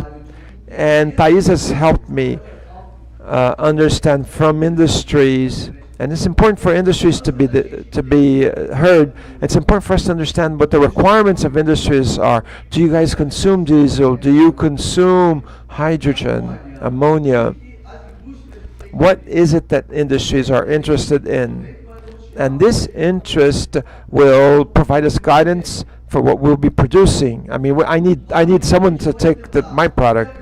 So based on this, we'll try to make this feasible, viable, and then scale up, and then we may think about exporting. The maritime market right now is very advanced. By 2030, the International Maritime Organization says that, or by 2050, we'll have to be zero carbon. In 2030, there will be a number of restrictions already with fines if people do not comply with it. So we've been thinking about perhaps one of the opportunities could be supply the fuel. Another study that we have, I'm sorry that I may be going over my time limit, but there's a strong discussion with us to supply OPF, onshore power supply, for the vessels that require, and this installation requires very high investments. This is present in Europe and in all of the European countries. Everyone is looking at this. But what if we produced synthetic diesel and we merely replaced the vessel generators, remove the fossil diesel, and put our green diesel? From what we understand, motor adaptations may not be necessary, and we may be able to decarbonize this without a complex structure. So we're doing a number of different studies, and they will hopefully tell us in the future how we may work in the future, how we may actually have ends meet in the future. Thank you, Eduardo. So let's take advantage. So let's now speak to Ingrid. She works at Ternium. She has a lot of knowledge. She talks about capture, use, and storage of carbon. So please, Ingrid, could you tell us about this issue, about the regulatory issue? How does this carbon capture, utilization, storage issue in Brazil is working? How are things moving ahead? What is the best proposal for this? Because we do know that Ternium does have considerable emissions of carbon. And in terms of incentives and methodologies and certifications, what do we have regarding this that could perhaps help Eduardo? I myself have many questions. For example, I think we're going to capture carbon and do methanol, fine, but we don't have biogenic carbon that comes from the mills, from the steel mills. Is this possible or not? So please, could you please introduce yourself, and could you explore this idea, this issue of regulations, and bring your experience, tell us about your experience. Good morning, everyone. I'm Ingrid Person. I have a foreign language name, but I am 100% from Rio de Janeiro. I work at Ternium. I am corporate environmental manager. I've been here since ThyssenKrupp was here and CSA. In parallel, I work for the United Nations, representing Brazil in the Climate Convention. I am leading author for the IPCC in the chapter regarding industrial processes in terms of production of steel and iron. So I have pretty extensive knowledge in terms of carbon KPIs, especially in intensive carbon use, especially in steel mills. And I like to joke that I'm a carbon killer. Our goal, our working goal, is to have the KPIs, the indices. I mean, you have to measure things, even in order actually to discuss regulation, certification regarding new projects. For example, there's this new option. There's this new possibility of capturing, storing, and sequestering in new reservoirs, or perhaps the reuse of the CO2 to produce, for example, methanol, or perhaps SAF or another fuel from recycled CO2 that comes from our stacks and our chimneys. Because we do have considerable emissions at Ternium, because Ternium is a steel mill from the intensive carbon integrated route that comes, it's integrated from iron ore. We may need this, some steel products can only be produced from iron ore, for example, automotive clients. So we have a decarb portfolio. We've been looking at this measures of carbon capture and storage. And what Melissa had asked about regulation. In the past, we advanced in this question. We had legislation approved, 14903, which was the fuel of the future. And this legislation, this law, included what was another pending legislation, which was CCUS, and we incorporated it into the initial Brazilian timeline or framework, but we're still at very early stages. This legal framework that we did, in there we decided that the ANP, that the Petroleum National Agency, would be responsible for regulating this kind of activity in this country. It was very interesting looking this initial framework, initial milestone, because it is normally an attribution or responsibility of the oil agency, because the oil companies are normally used to working with the oil agency.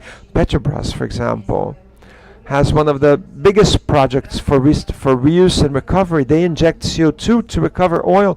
They've been doing this for a long time, and they're the biggest in the world. So we can see that our agenda is advancing, but we need the oil agency, ANP, to regulate this. ANP has already done an initial report with a draft of what the regulatory guidelines would be for this kind of activity. But as everything is still very new, we'll still be working with a sandbox regulation, case by case. It's experimental regulation. As the pilot projects occur, we do the regulation, because there's no way of having a fixed rule for everyone, So you need to look at case by case what works. So we have the Petrobras projects, which are pilot projects, and others, energy projects. Perhaps they will provide us with learnings together with ANP of how we must establish the rules for regulating this kind of activity. So ANP, which is the oil agency, has a crucial role. They have a wonderful technical personnel, very prepared. Petrobras is working together with them closely in this, and we're all awaiting anxiously how these first pilot cases will come about, how this initial experimental regulations will come about. This is an advance that we've had in these latter years in Brazil, especially in October of 2024, which we had the initial milestone of the fuel for the future, but we still need the rules for the investors. And for example, and there are a carbon-intensive industry such as Ternium, for example, how we can move into practice from theory. At Ternium, we're studying this. You've commented, as our CO2 is not renewable, it's fossil-based CO2 that comes from the steel mill process. There must be rules for this. Even in the EU, P2X is a CCU. So, and who keeps this carbon credit? Because we now have a Brazilian system of emission. we also have an initial framework. The rules are starting to be established, but a big company such as Ternium, if they need a carbon capture project, if they're going to devise a carbon capture project, for example, in partnership with Itaguai, then the question remains: who will get the credit for this emission reduction? Will the Brazilian company recognize a minus sign in terms of carbon? Who's going to keep this credit for this emission reduction? Or who's going to be burning this fuel, which is manufactured with CO2 in conjunction with green energy, with green carbon? Even in Europe, some of these rules aren't clear. For us, this is a challenge. And in storage, also, all of the monitoring, because the oil agency will providing a 30-year concession, a 30-year contract for this reservoir. But how are we going to be monitoring this? This isn't clear also. This is all work in progress. We're working. We're advocating for this. We're looking at the results of the legislative process, and we're monitoring the technical discussions and putting these issues at the table. A company such as Ternium, of its size, to do a carbon capture investment, well, we'll be capturing the carbon. What are we going to do this? Are we going to bury this? Are we going to do storage? This depends on accounting rules. How are we going to be recognizing this in the future? The pricing of this carbon. We're starting to have these discussions. Ternium is interested in the long term in either one or the other solution, or perhaps both solutions. We don't exclude from our portfolio the study of the carbon capture reduction, but we don't have any. We're not committed with any one solution. There's a lot to be done. So we still need to establish partnerships, especially companies such as Petrobras, which does have the know-how to bury the carbon, or shipping it, or perhaps doing a CCU, or perhaps doing a P2X. But reminding you that if we do a carbon hub, and if there's a leak, we have CO2 from Ternium, from Gerdau, from others. If there's a leak, whose CO2 leaks? Who's going to be paying for the CO2? This kind of issue, in addition to the CCU, for those who will have the reduction, we need to establish these things. Sure, lawyers can write up contracts and establish among different parties, private parties, who will have these, who will be paying for this, until we establish a bigger methodology so that we monitor if there's a leak, for example, in the future hydrogen hub for P2X. If that carbon leaks, and if the carbon comes from different companies, everyone contributes to that CO2 stream. How are we going to set aside the losses? How are we going to allocate the losses? Will the energy companies assume part of this risk? We're talking about many different issues. We're working this. Technically, we have to think about all of the possibilities, and together with the lawyers, we must think about the obstacles and the risks involved in this situation, so that we can walk towards the practice journey. We're still in the discussion phase, but I understand that the initial framework of the fuel for the future that establishes the first guidelines, so that ANP and the oil agency is a regulator of this activity. That was a major advance. And this was the first country in Latin America that has this kind of regulation. So Brazil is to be congratulated for being the first in Latin America. And we need to pursue this goal. We need a lot of carbon cure so that we can lower emissions and bury this carbon dioxide. Thiago, I'm sure you'll take advantage of everything that we've mentioned here. I don't know if I need to even say anything further. No, you do need to mention something. Thiago will be introducing himself as everyone.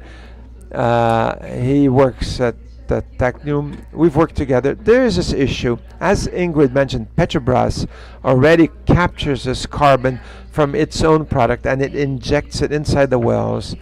They're selling this service, or that's my opinion.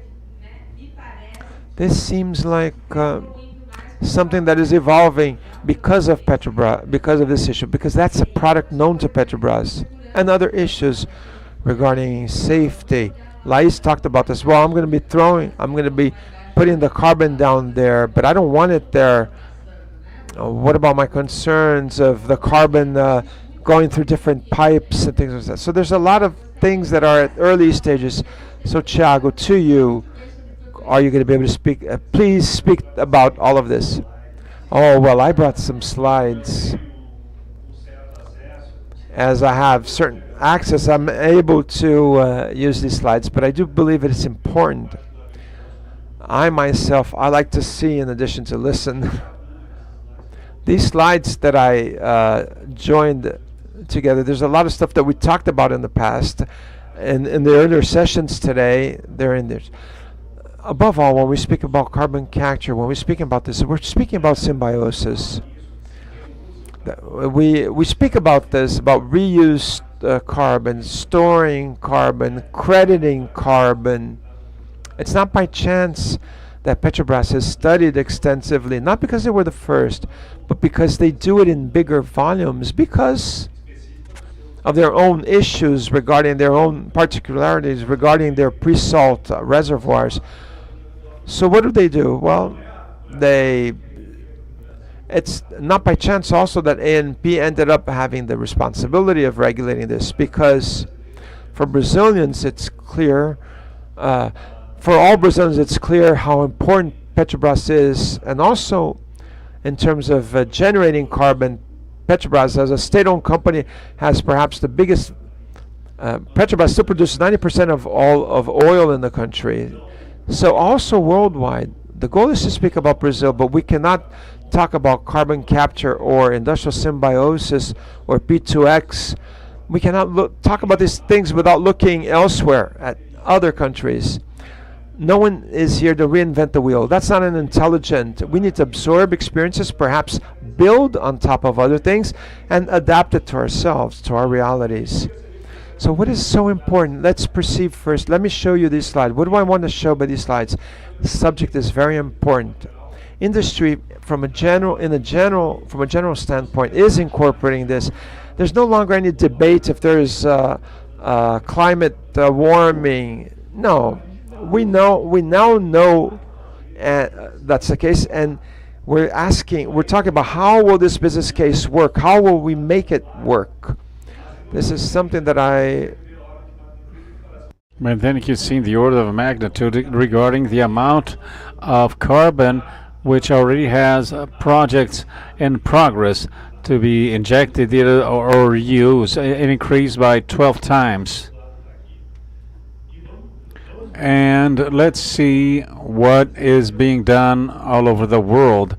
And Europe, not by chance, has central to these carbon storage projects, and it was mentioned here a project that is born there in Kalundborg and goes to Norway, the Northern Lights project, with a ship passing by. But one thing I would like to remark here is that we have projects in Holland as well, in the United Kingdom, which is a country known by how its industry is carbon intensive, and in steel works as well. Australia, heavy industry. And why does Claditech have this vision, which is pipeline coater? We're present all over the world, and our business to this day depends very much on oil and gas. So any company that works very much offshore and in the oil gas industry, we went through a dilemma of survival. There is an energy transition taking place. Oil and gas will become less important. This debate has been taking decades. Until when will we have clients? So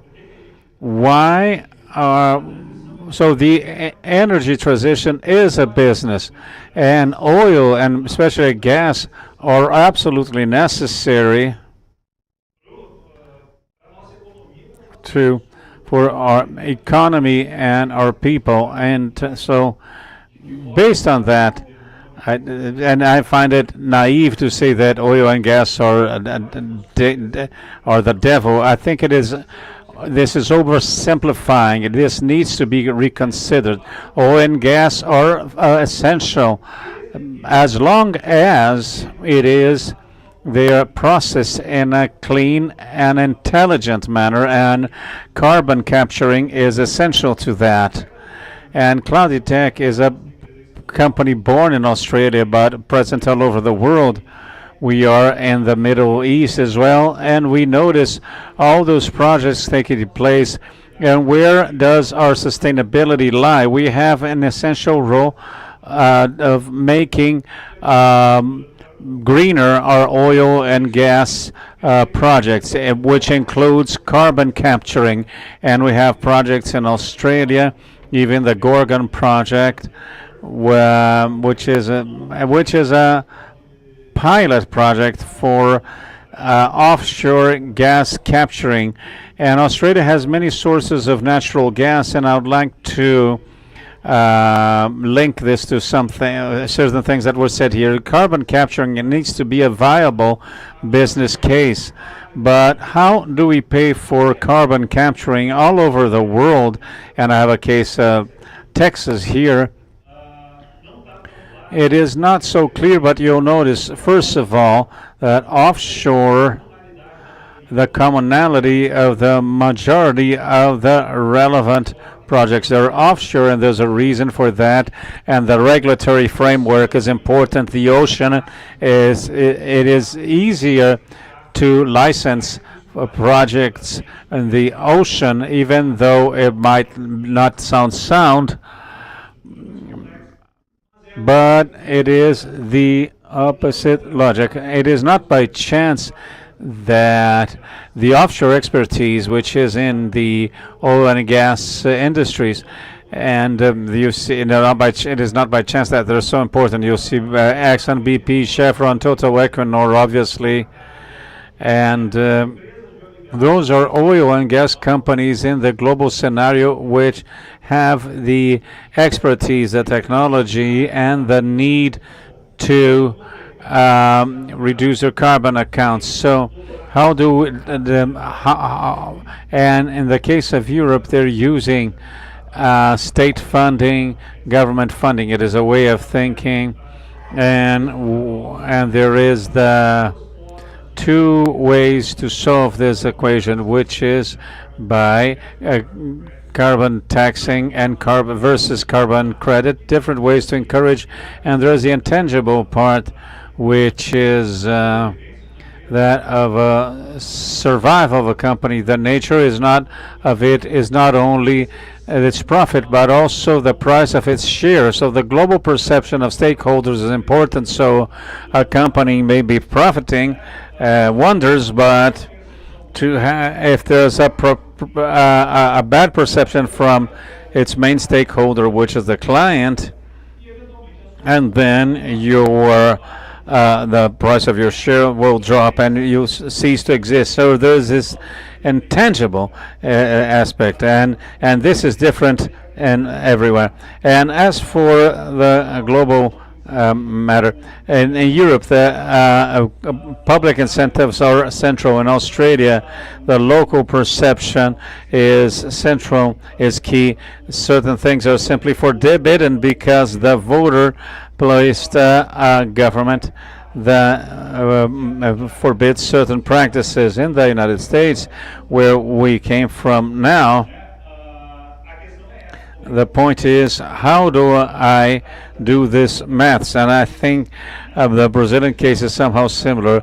This is carbon tax are not so commented on in the United States, but think of the oil and gas companies have projects for 24 years, and they want to compare their capex to their opex, and that so. We have seen this American scenario. So what I'd like to say here is that there's no one-size-fits-all solution. There are several ways to make this business work. And in Brazil, what is it that we need? We need legislation, but it is making progress. I mentioned another bill of law from 2022.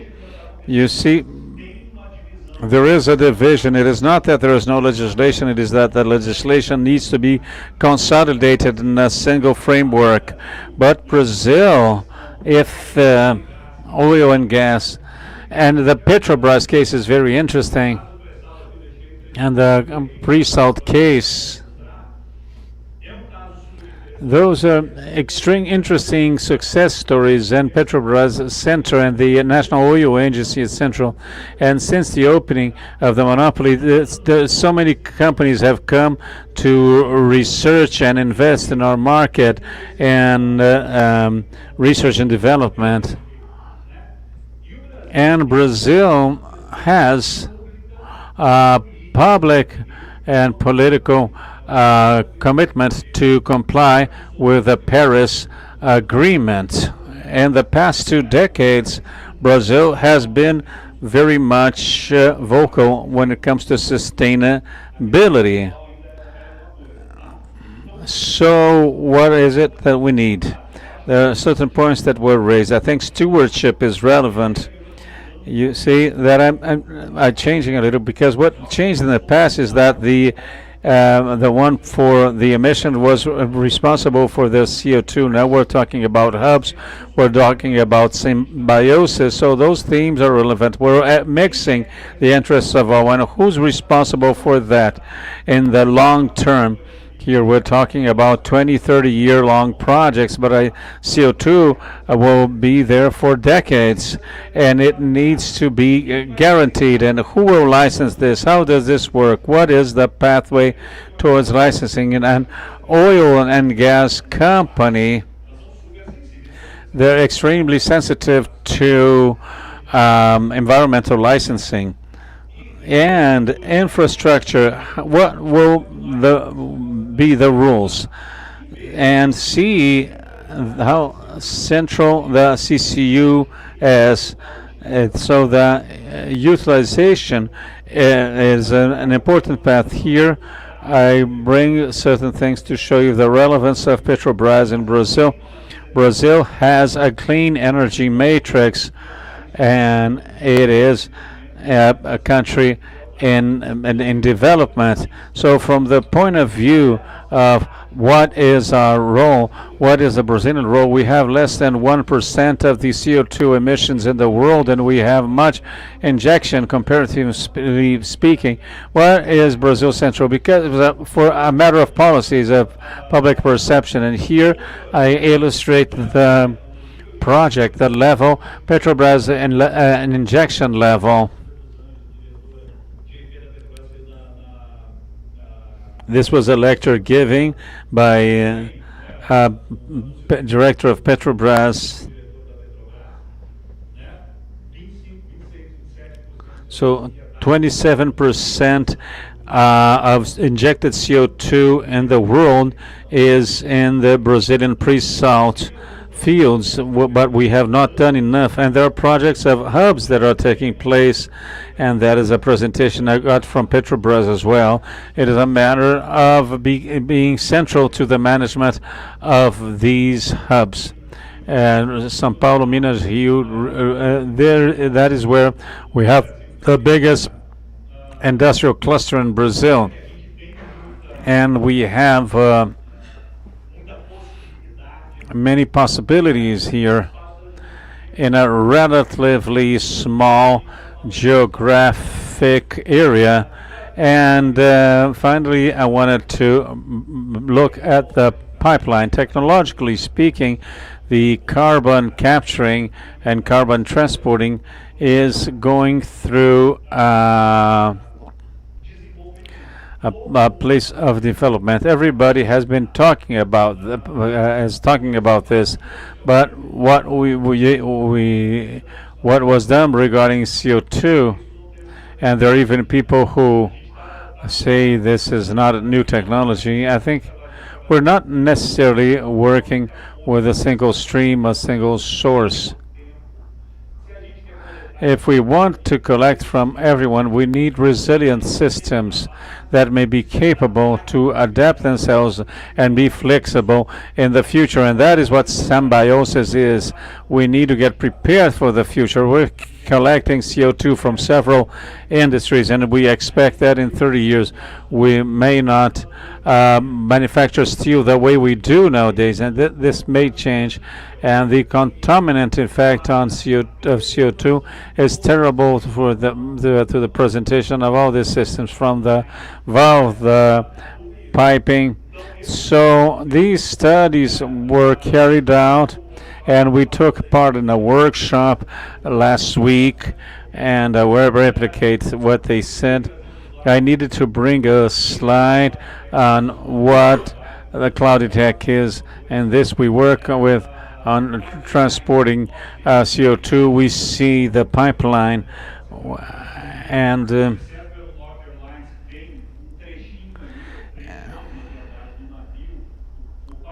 the pipeline is the most efficient way to transport the CO2, making it reach at the usage point, be it for utilization or storage. And it is dangerous. Here we have an accident. It doesn't necessarily have the same level, the same kind of risk presented by natural gas. We don't use the same rationale, but it can it brings along its risk, and we believe that the resistance to corrosion is important to prevent that. But what do we want to say, and I'll use echo the words of DNV there in Houston: relationship is everything. We need to connect ourselves. They defined symbiosis. We need to work along in research and development. And here we had every kind of thing. We had regulatory agents, equipment manufacturers, insurance companies, and this is the final message. And given there are government officials here, long-term policy remains to invest in this. There must be legal security, and it comes from policies. If there's no technology, if we are still establishing the framework, and this is yet to start. This is a study by several offshore oil and gas companies at JP of 2-3 years.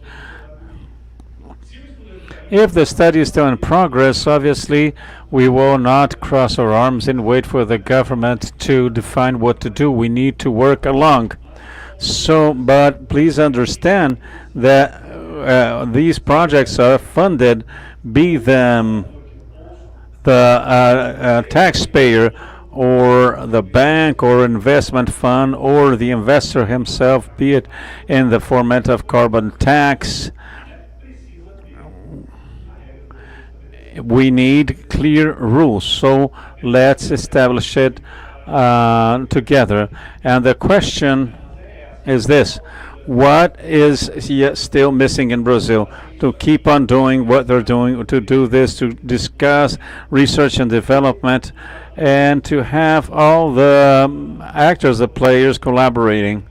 I think that's pretty much it. Perfect. Thank you very much. There were great presentations, all of you. I think that is a theme that is really growing, and need we to evolve regarding this, both in regulatory terms as well as in technical terms. I think that is the way to go. So the future is to be carbon neutral, or a carbon negative, even better. So we exceeded our time, but I think this conversation was very fruitful.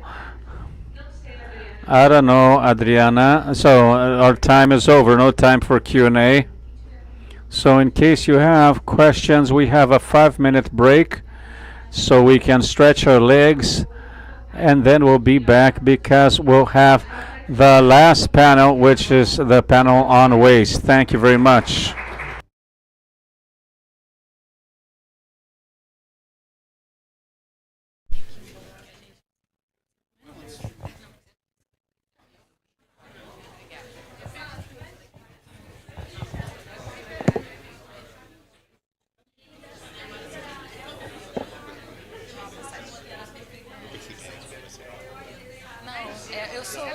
puxando ela. Melissa, vamos, Melissa. Não, mas ela fala tema. Entendeu? Você vai falar playlist, porque você é maravilhosa também, gente.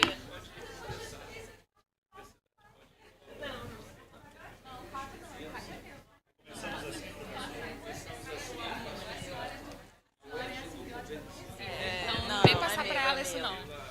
Não, mas eu achei bonita a madeira. Igual o Renatinho, gente é que brilha, né? Não, eu deixei um minutinho pro pessoal coisar, porque tá muito tempo sentado. 5 minutinhos. Ó, a gente vai voltar em 44. Aí de 44 você vai até Conversar 50. com os meus painelistas para eles serem bem sucintos.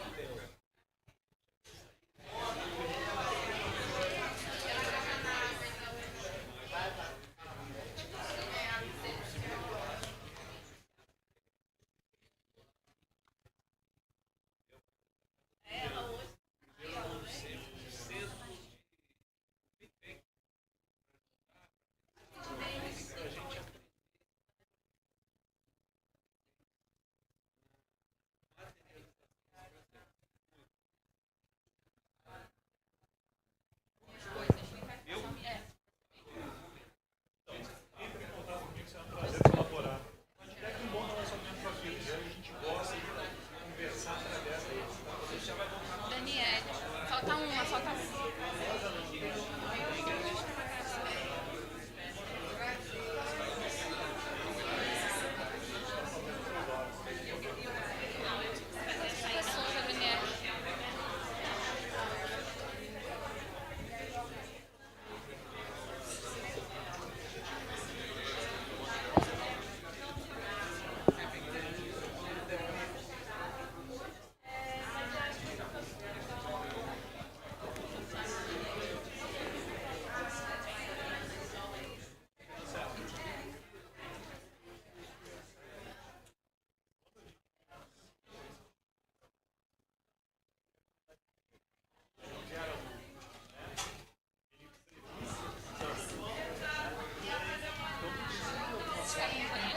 Professora Daniele.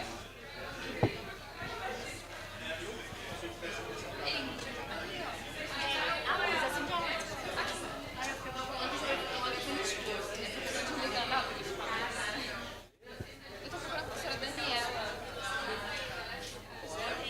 Ah, tem uma pessoa nela.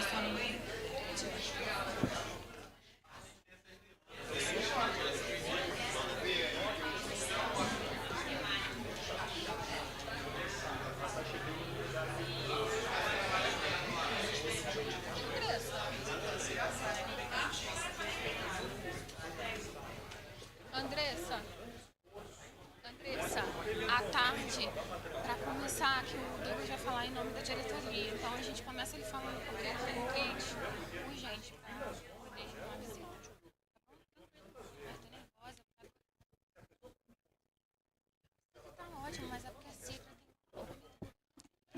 tem. Eu nem falo isso.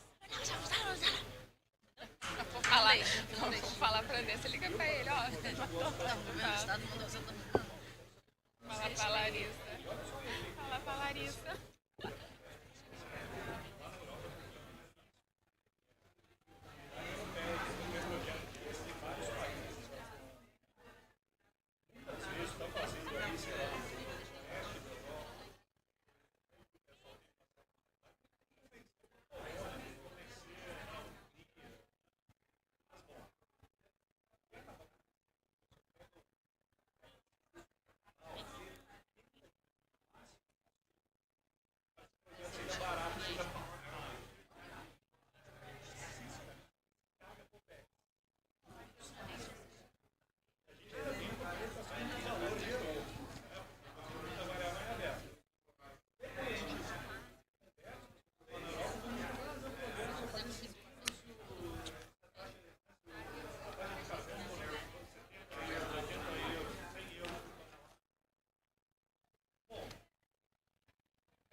a chave, vamos pegar. Já pedi, vamos chegar só essa cadeira porque tadinho, mas parificou.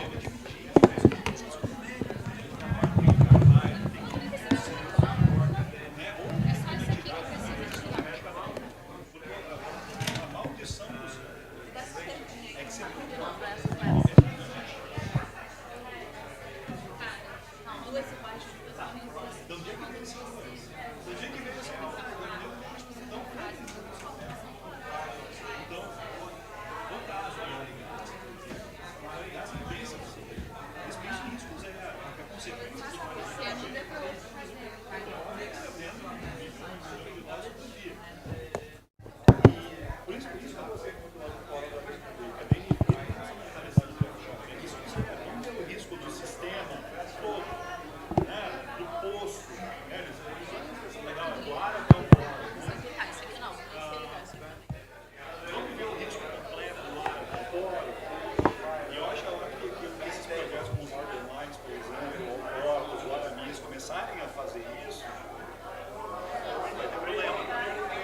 Pessoal, vamos voltar, vamos retomar o último painel. So let's get started with our last panel. Are we all set? Can we move? Can we get started?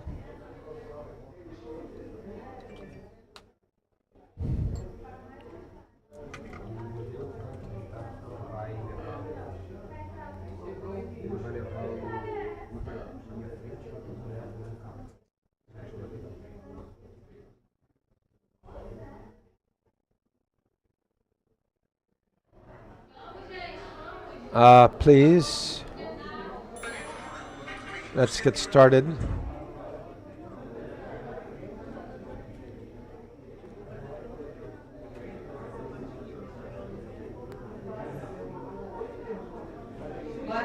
Good afternoon. Okay, let's restart. Let's work with our last panel of the day, which is the waste panel.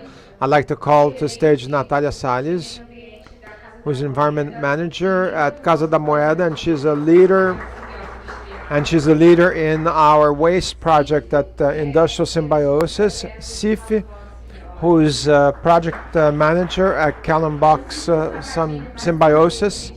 Francisco Sabadini, once again here on stage with us. He's CEO and founder of Sabadini Business Development. Daniele Bastos, who's vice director of the engineering department, vice director of the engineering department at the State University of Rio de Janeiro. And Ingrid Rosa, who works at Dylan and INEA. She's associate director of INEA. Thank you. Thank you, Adriana. It's a pleasure to moderate this panel. It's a subject that I really am very interested in, an area that we have many opportunities here in our district. In truth, we're sitting down in one of these models. The chairs of the panelists are made out of waste, wood waste. So the circular economy and the waste issue is something that where we can really expand our studies. What I see a lot of difficulty still. Oftentimes we know what to do, but we don't know how to do things when we're talking about governance. So let's get asking Sif a question right now. Could you please introduce yourself, and then I'll ask you the question. So could you please speak about Kallenborg experiences? What were the strategies that were adopted in terms of governance, the approaches, the KPIs? What do you consider that is most effective and could be a suggestion for us? Thank you, and now I have the chance to say thanks for the days we have had here in Santa Cruz. My name is Sif, and I'm from Kallenborg Symbiosis. I'm part of the technical team together with Hasse and Bjørn, who's outside, Bjørn from Vegan Moe. But we have had these screenings here in Santa Cruz, and they have all been very both well planned and interesting and very inspiring. So thanks for that. As Mette already told, we do have a lot of streams between the 7 companies we have in the Kallenborg Symbiosis. And one of my main tasks currently is to map all the different streams, the 34 streams within water, energy and materials, and do some calculations on both the social and economical benefits within these symbiosis streams. We did that in 2015, and at that point we found out that the savings due to having the industrial symbiosis in Kallenborg is $16 million, 9 millions on energy, 5 on water projects, and then 2 on materials. So no doubt that energy was, at least at that time, the biggest part of our projects. But our Symbiosis has evolved quite a lot since then, and I think we had around 20 streams in 2015. So now we're gathering the data, and we are having also Vegan Moe, where Bjørn, who's not here right now, is working, having them to help us calculating both the economical and the social benefits from that. So hopefully we can come back to you within a few months saying what is actually the numbers on this. And then in addition to that, we are also now looking into other kind of streams than water, energy and materials. And I'm working a bit on green transportation and education as Symbiosis streams as well. And then coming back to your question. I think that from my point of view, one of the most important things regarding the governance is to find the right people. What we do in our Symbiosis is that we do have a board of directors with all the CEOs and so on. And then we have an advisory board where we have technical people who knows the processes and also knows, of course, what's going on in their companies. And they are authorized to plan and do projects with the other partners in the Symbiosis. And it doesn't come overnight to get a well-functioning advisory board. It takes time. We really have to build trust between the people. But I think that we have managed that, and I think that's the most important part. And I could say a lot more, but I know that we don't have much time. So, yeah. Ok, obrigada. Thank you, Sif.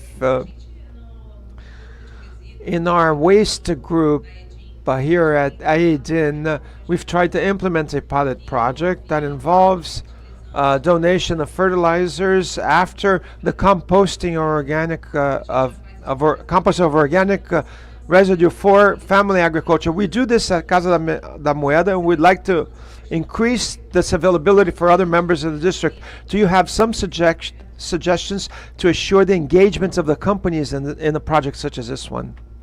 Yes, and I was actually so lucky to kind of see part of that project when we visited Casa da Moeda on Tuesday, where the farmers were there selling their products, and my suitcase is now a bit more heavy than when I came here.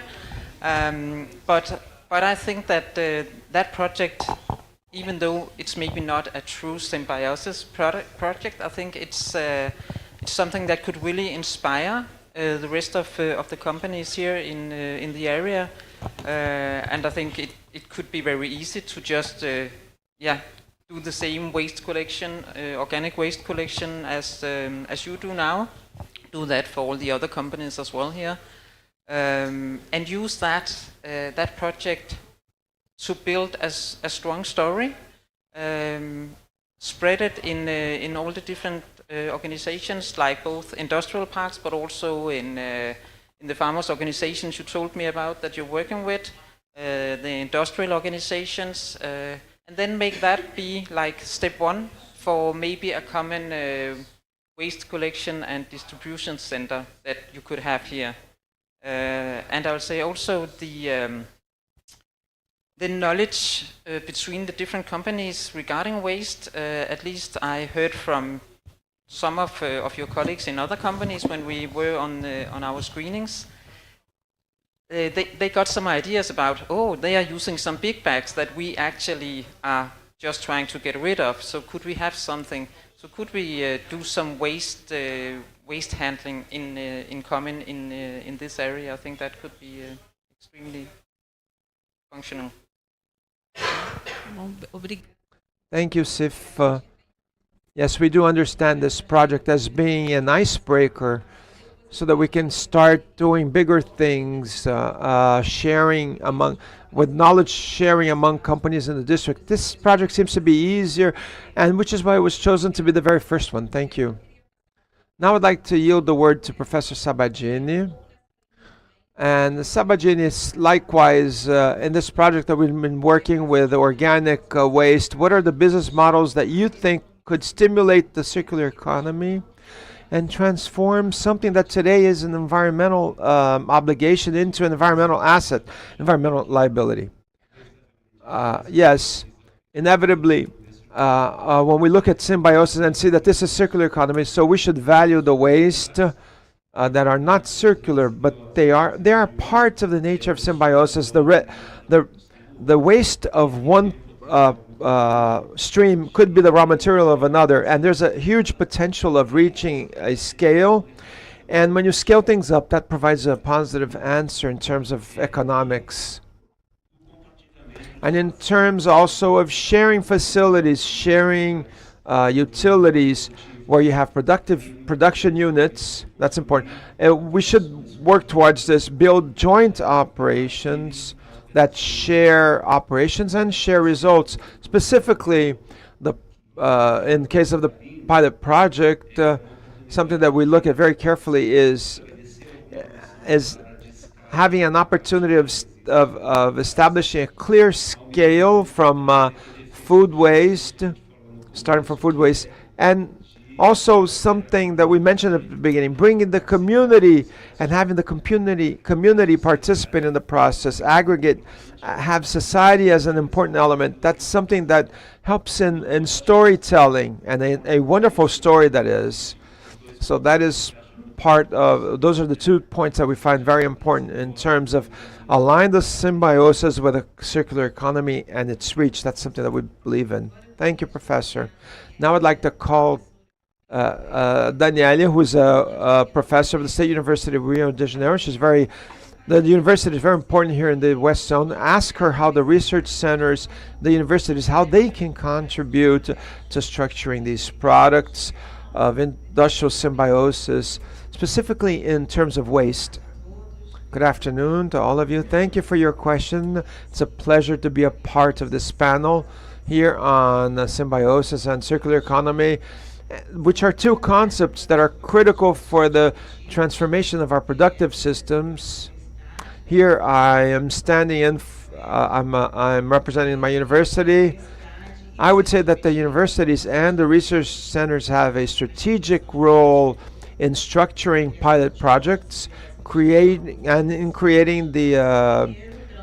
the parks, industrial symbiosis parks. First of all, of our educational ability, we should prepare professionals to face challenges in the transition to a circular economy, and that means reviewing resumes and CVs, see if there's practical experience on symbiosis and circular economy. We should encourage systemic thinking in the undergraduate and then postgraduate degrees, and universities are also privileged places for the development of technical solutions as well as scientific solutions. So we're speaking here of creating new materials from waste, projects that will increase recyclability, recycle professional, design of products, restructuring of materials, always focusing on reducing waste, increasing efficiencies, closing cycles. But our role does not end there in laboratories. The universities also have this role, societal, have a voice. So we could integrate the productive process, the productive sector, the public sector, civil society, having courses, having workshops, having collaboration environments. All of this helps in establishing the solutions in territories where we test these solutions in a real environment with buy-in from the community, and that's very important. As with pilot projects that are built in partnership with the universities, they act as catalyzers for these industrial symbiosis sectors. They help map these synergies, connect productive chains, transform a waste process into raw material, and demonstrating that it's possible to create value from that which was thrown away or just discarded. So we have a partnership that we have not only technical potential but also a teaching potential. This will stimulate from the bottom up, and we'll be respecting local specificity, local questions, and we'll be creating models that can be replicated, can be scaled, and adapted to other territories. So to summarize, universities can contribute with knowledge, education, dedicated research, and dissemination of knowledge, and it helps build bridges between society and the communities, between the waste and opportunities, and in developing complex solutions. Wonderful. This was an important point that you touched on, very important for industry. Sometimes we feel that our professionals do not yet have this educational background because, for example, we from an earlier generation did not have this education. So if current teaching provides this experience and this education, that adds more value. Thank you. So a question for Ingrid. Ingrid, could you briefly present yourself, introduce yourself, and tell us how the public agencies can align licensing with the development strategies and assuring companies legal security and incentives that we need so that these projects can get off the ground. Good afternoon to all of you. I'm Ingrid Rosa. I am a public servant at the Environmental Agency, and I am currently a associate director of licensing. So I'll be speaking to you about this tool that is integrated in the National Environment Policy. The mission of INEA is to have sustainable development. So the licensing is a manner of having this happen. What we need to do somehow when we speak in public, what needs to be understood by the public agencies is that the concept of symbiosis in the circular economy must be inserted into the actions of the public agencies, though we, despite also always working with the legislative and the legal framework, that's part of our nature of our work, but new concepts are being disseminated, new technologies are being disseminated, and we need to break through these barriers and apply these new concepts, break through the resistance of our current members as well. The idea, the creation of this working group within the offices that already have this know-how, innovation know-how inside the state, both the state office and CIBIT, as we have INEA as this execution arm of public policy, that they can offer the legal security also that industry needs. They need this in order to apply these concepts. So this is the way forward. Dissemination of knowledge, the transfer of ideas, so that we can break through this barrier of lack of knowledge that we as public servants may have for this concept. I think this is the path forward. I'm very anxious for a working group to start these discussions in this working group so that we may have the technical security and knowledge so that we can have good public policies and incentivize this practices within the environmental license. Thank you, Ingrid. You mentioned a few obstacles we come across, and the creation of this group comes to try to provide a solution, practical solution to those licensing matters. But do you believe that? How do you believe that would be overcome by means of integrated governance, certain policies? Yes. Recently, now we'll have published the norm that establishes minimum criteria for sustainability indicators, and this way they will have the dilation of license time. Good voluntary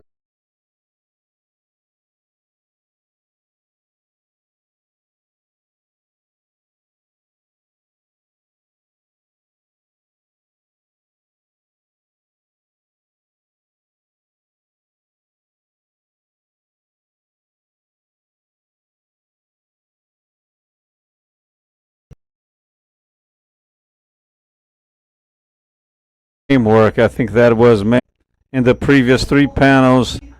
It is important to have legal safety, legal security to carry out those projects. And the environmental agency works very much surrounded by the legal framework. It is, if it is not within those boundaries, it will be difficult.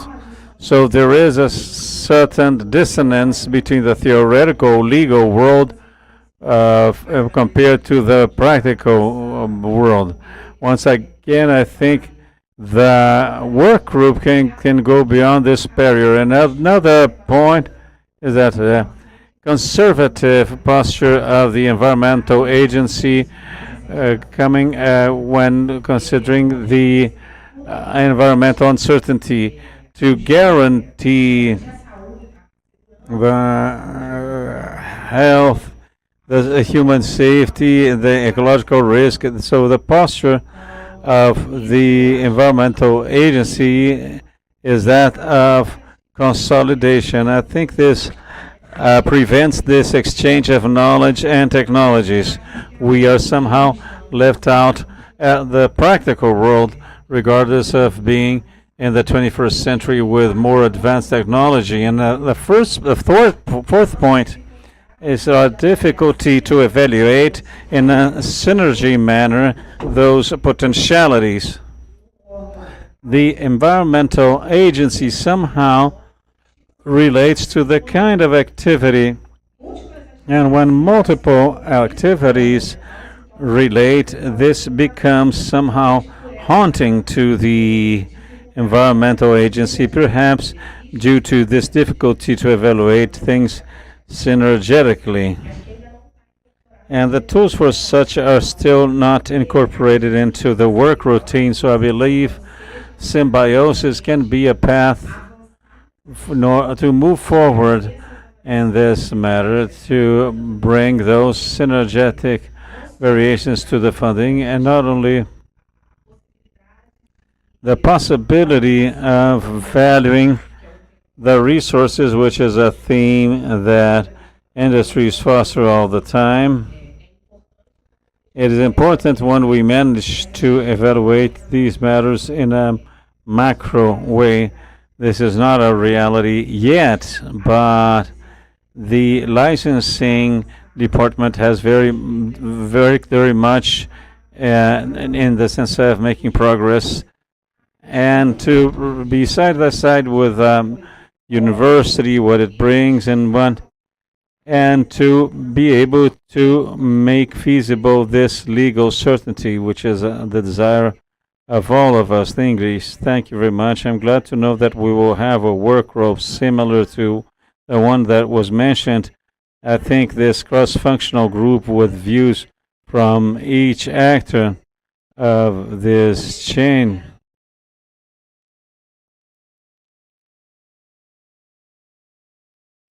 it may guarantee security from the environmental point of view and also guarantee that the regulation can take place. I think the participation of the industry in this group is very important. Now, to finish, we're moving on to the final remarks because it's almost lunchtime. I'd like to ask a question to you all, and that you may use it as your final remarks. What are the instruments, incentives, or governance models that you see can make feasible this symbiosis in Santa Cruz? Well, this analysis, this regard with synergy and multidisciplinary, I think when we sit at the same table to discuss possibilities, that is something that allows the information to be conveyed in a clear way to every actor, and then the decision making is more grounded. So from the point of view of the environmental entity, I believe that is a starting kick to destroy prejudice and allow the entrance of new technologies to the public entity itself. I'd like to remark the role of the fostering agencies I believe that is an essential point to trigger the industrial and symbiosis in a circular economy. I'll try to be quick, but in an encompassing manner, the scenario is ready and it is favorable. The legal and infra-legal zones in the country are in progress. The state is present. The companies are committed because to this process, and the partners are together. So I think, from what I have seen, is that this is a moment to establish an agenda bringing together those interests with a horizon of actions to be delivered in the short, medium, and long term that may lead to concrete actions, much discussion, and effectively the application of this discussion in effective doses, and an essential component, which is to establish a permanent communication channel to inform, to be able to clarify, to sustain a governance which requires being constructed. I think the path to success is well defined, as was said before here. That is my final remark. To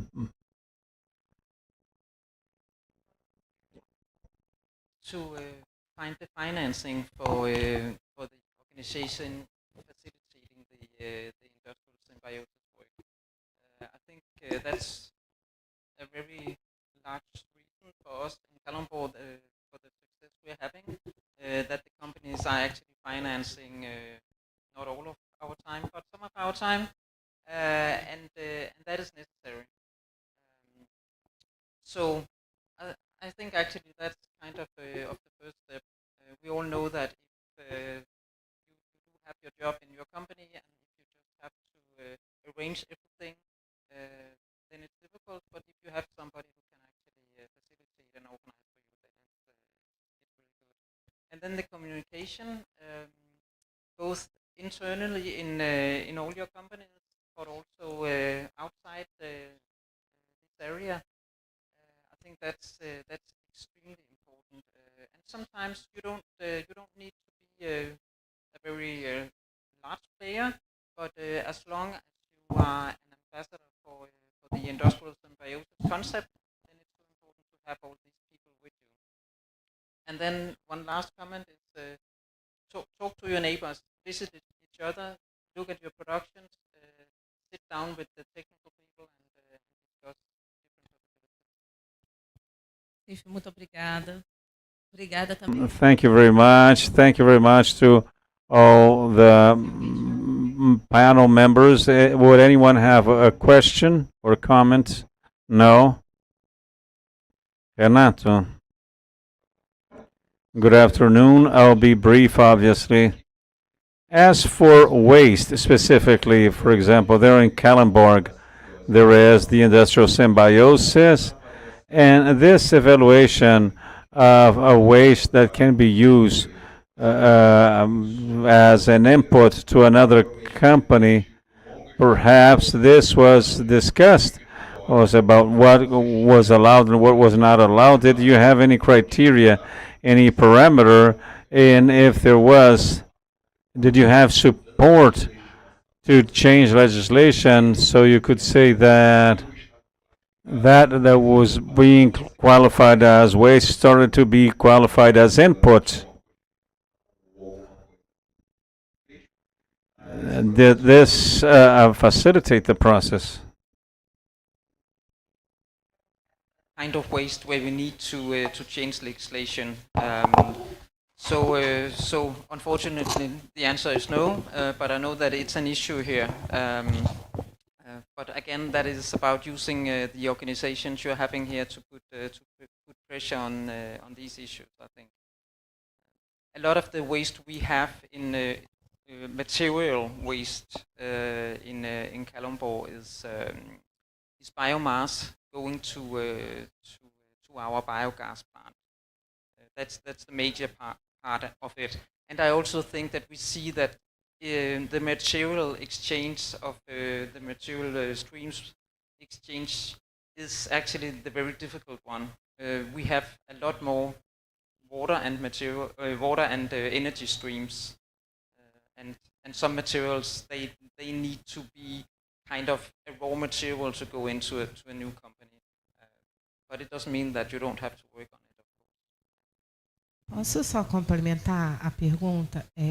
No âmbito do In Brazil, we're discussing at this moment precisely this the development of a new concept, and which is to transform the concept of what waste is for it to become a byproduct or co-product. At this moment, this has massive participation from producers, but also there is a regard of certain states of the matter. I believe that from that definition on, with the establishment of minimum criteria to requalify the waste into sub-product, this may provide more security, reduction of risks to human health, and allow the use of these materials as inputs, and that will provide the legal security to be able to legislate on the matter.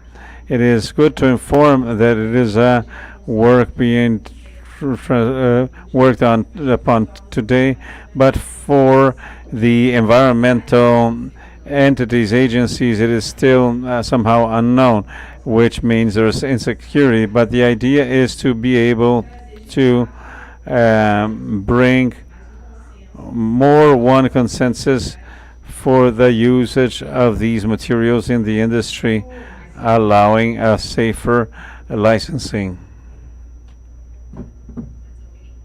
Anyone else? So I'll close this panel. I'd like to thank you, all the participants, each one of them with a different view, with a different experience, which is important when we have this kind of discussion. And thank you for being part of this. We have worked very much here at AEDIN, and thank you for always fostering discussion. This moment, when we have an acceleration session, we end up bringing more people together, but there is work being done all through the year which requires being remembered. So thank you very much. May you have a great lunch.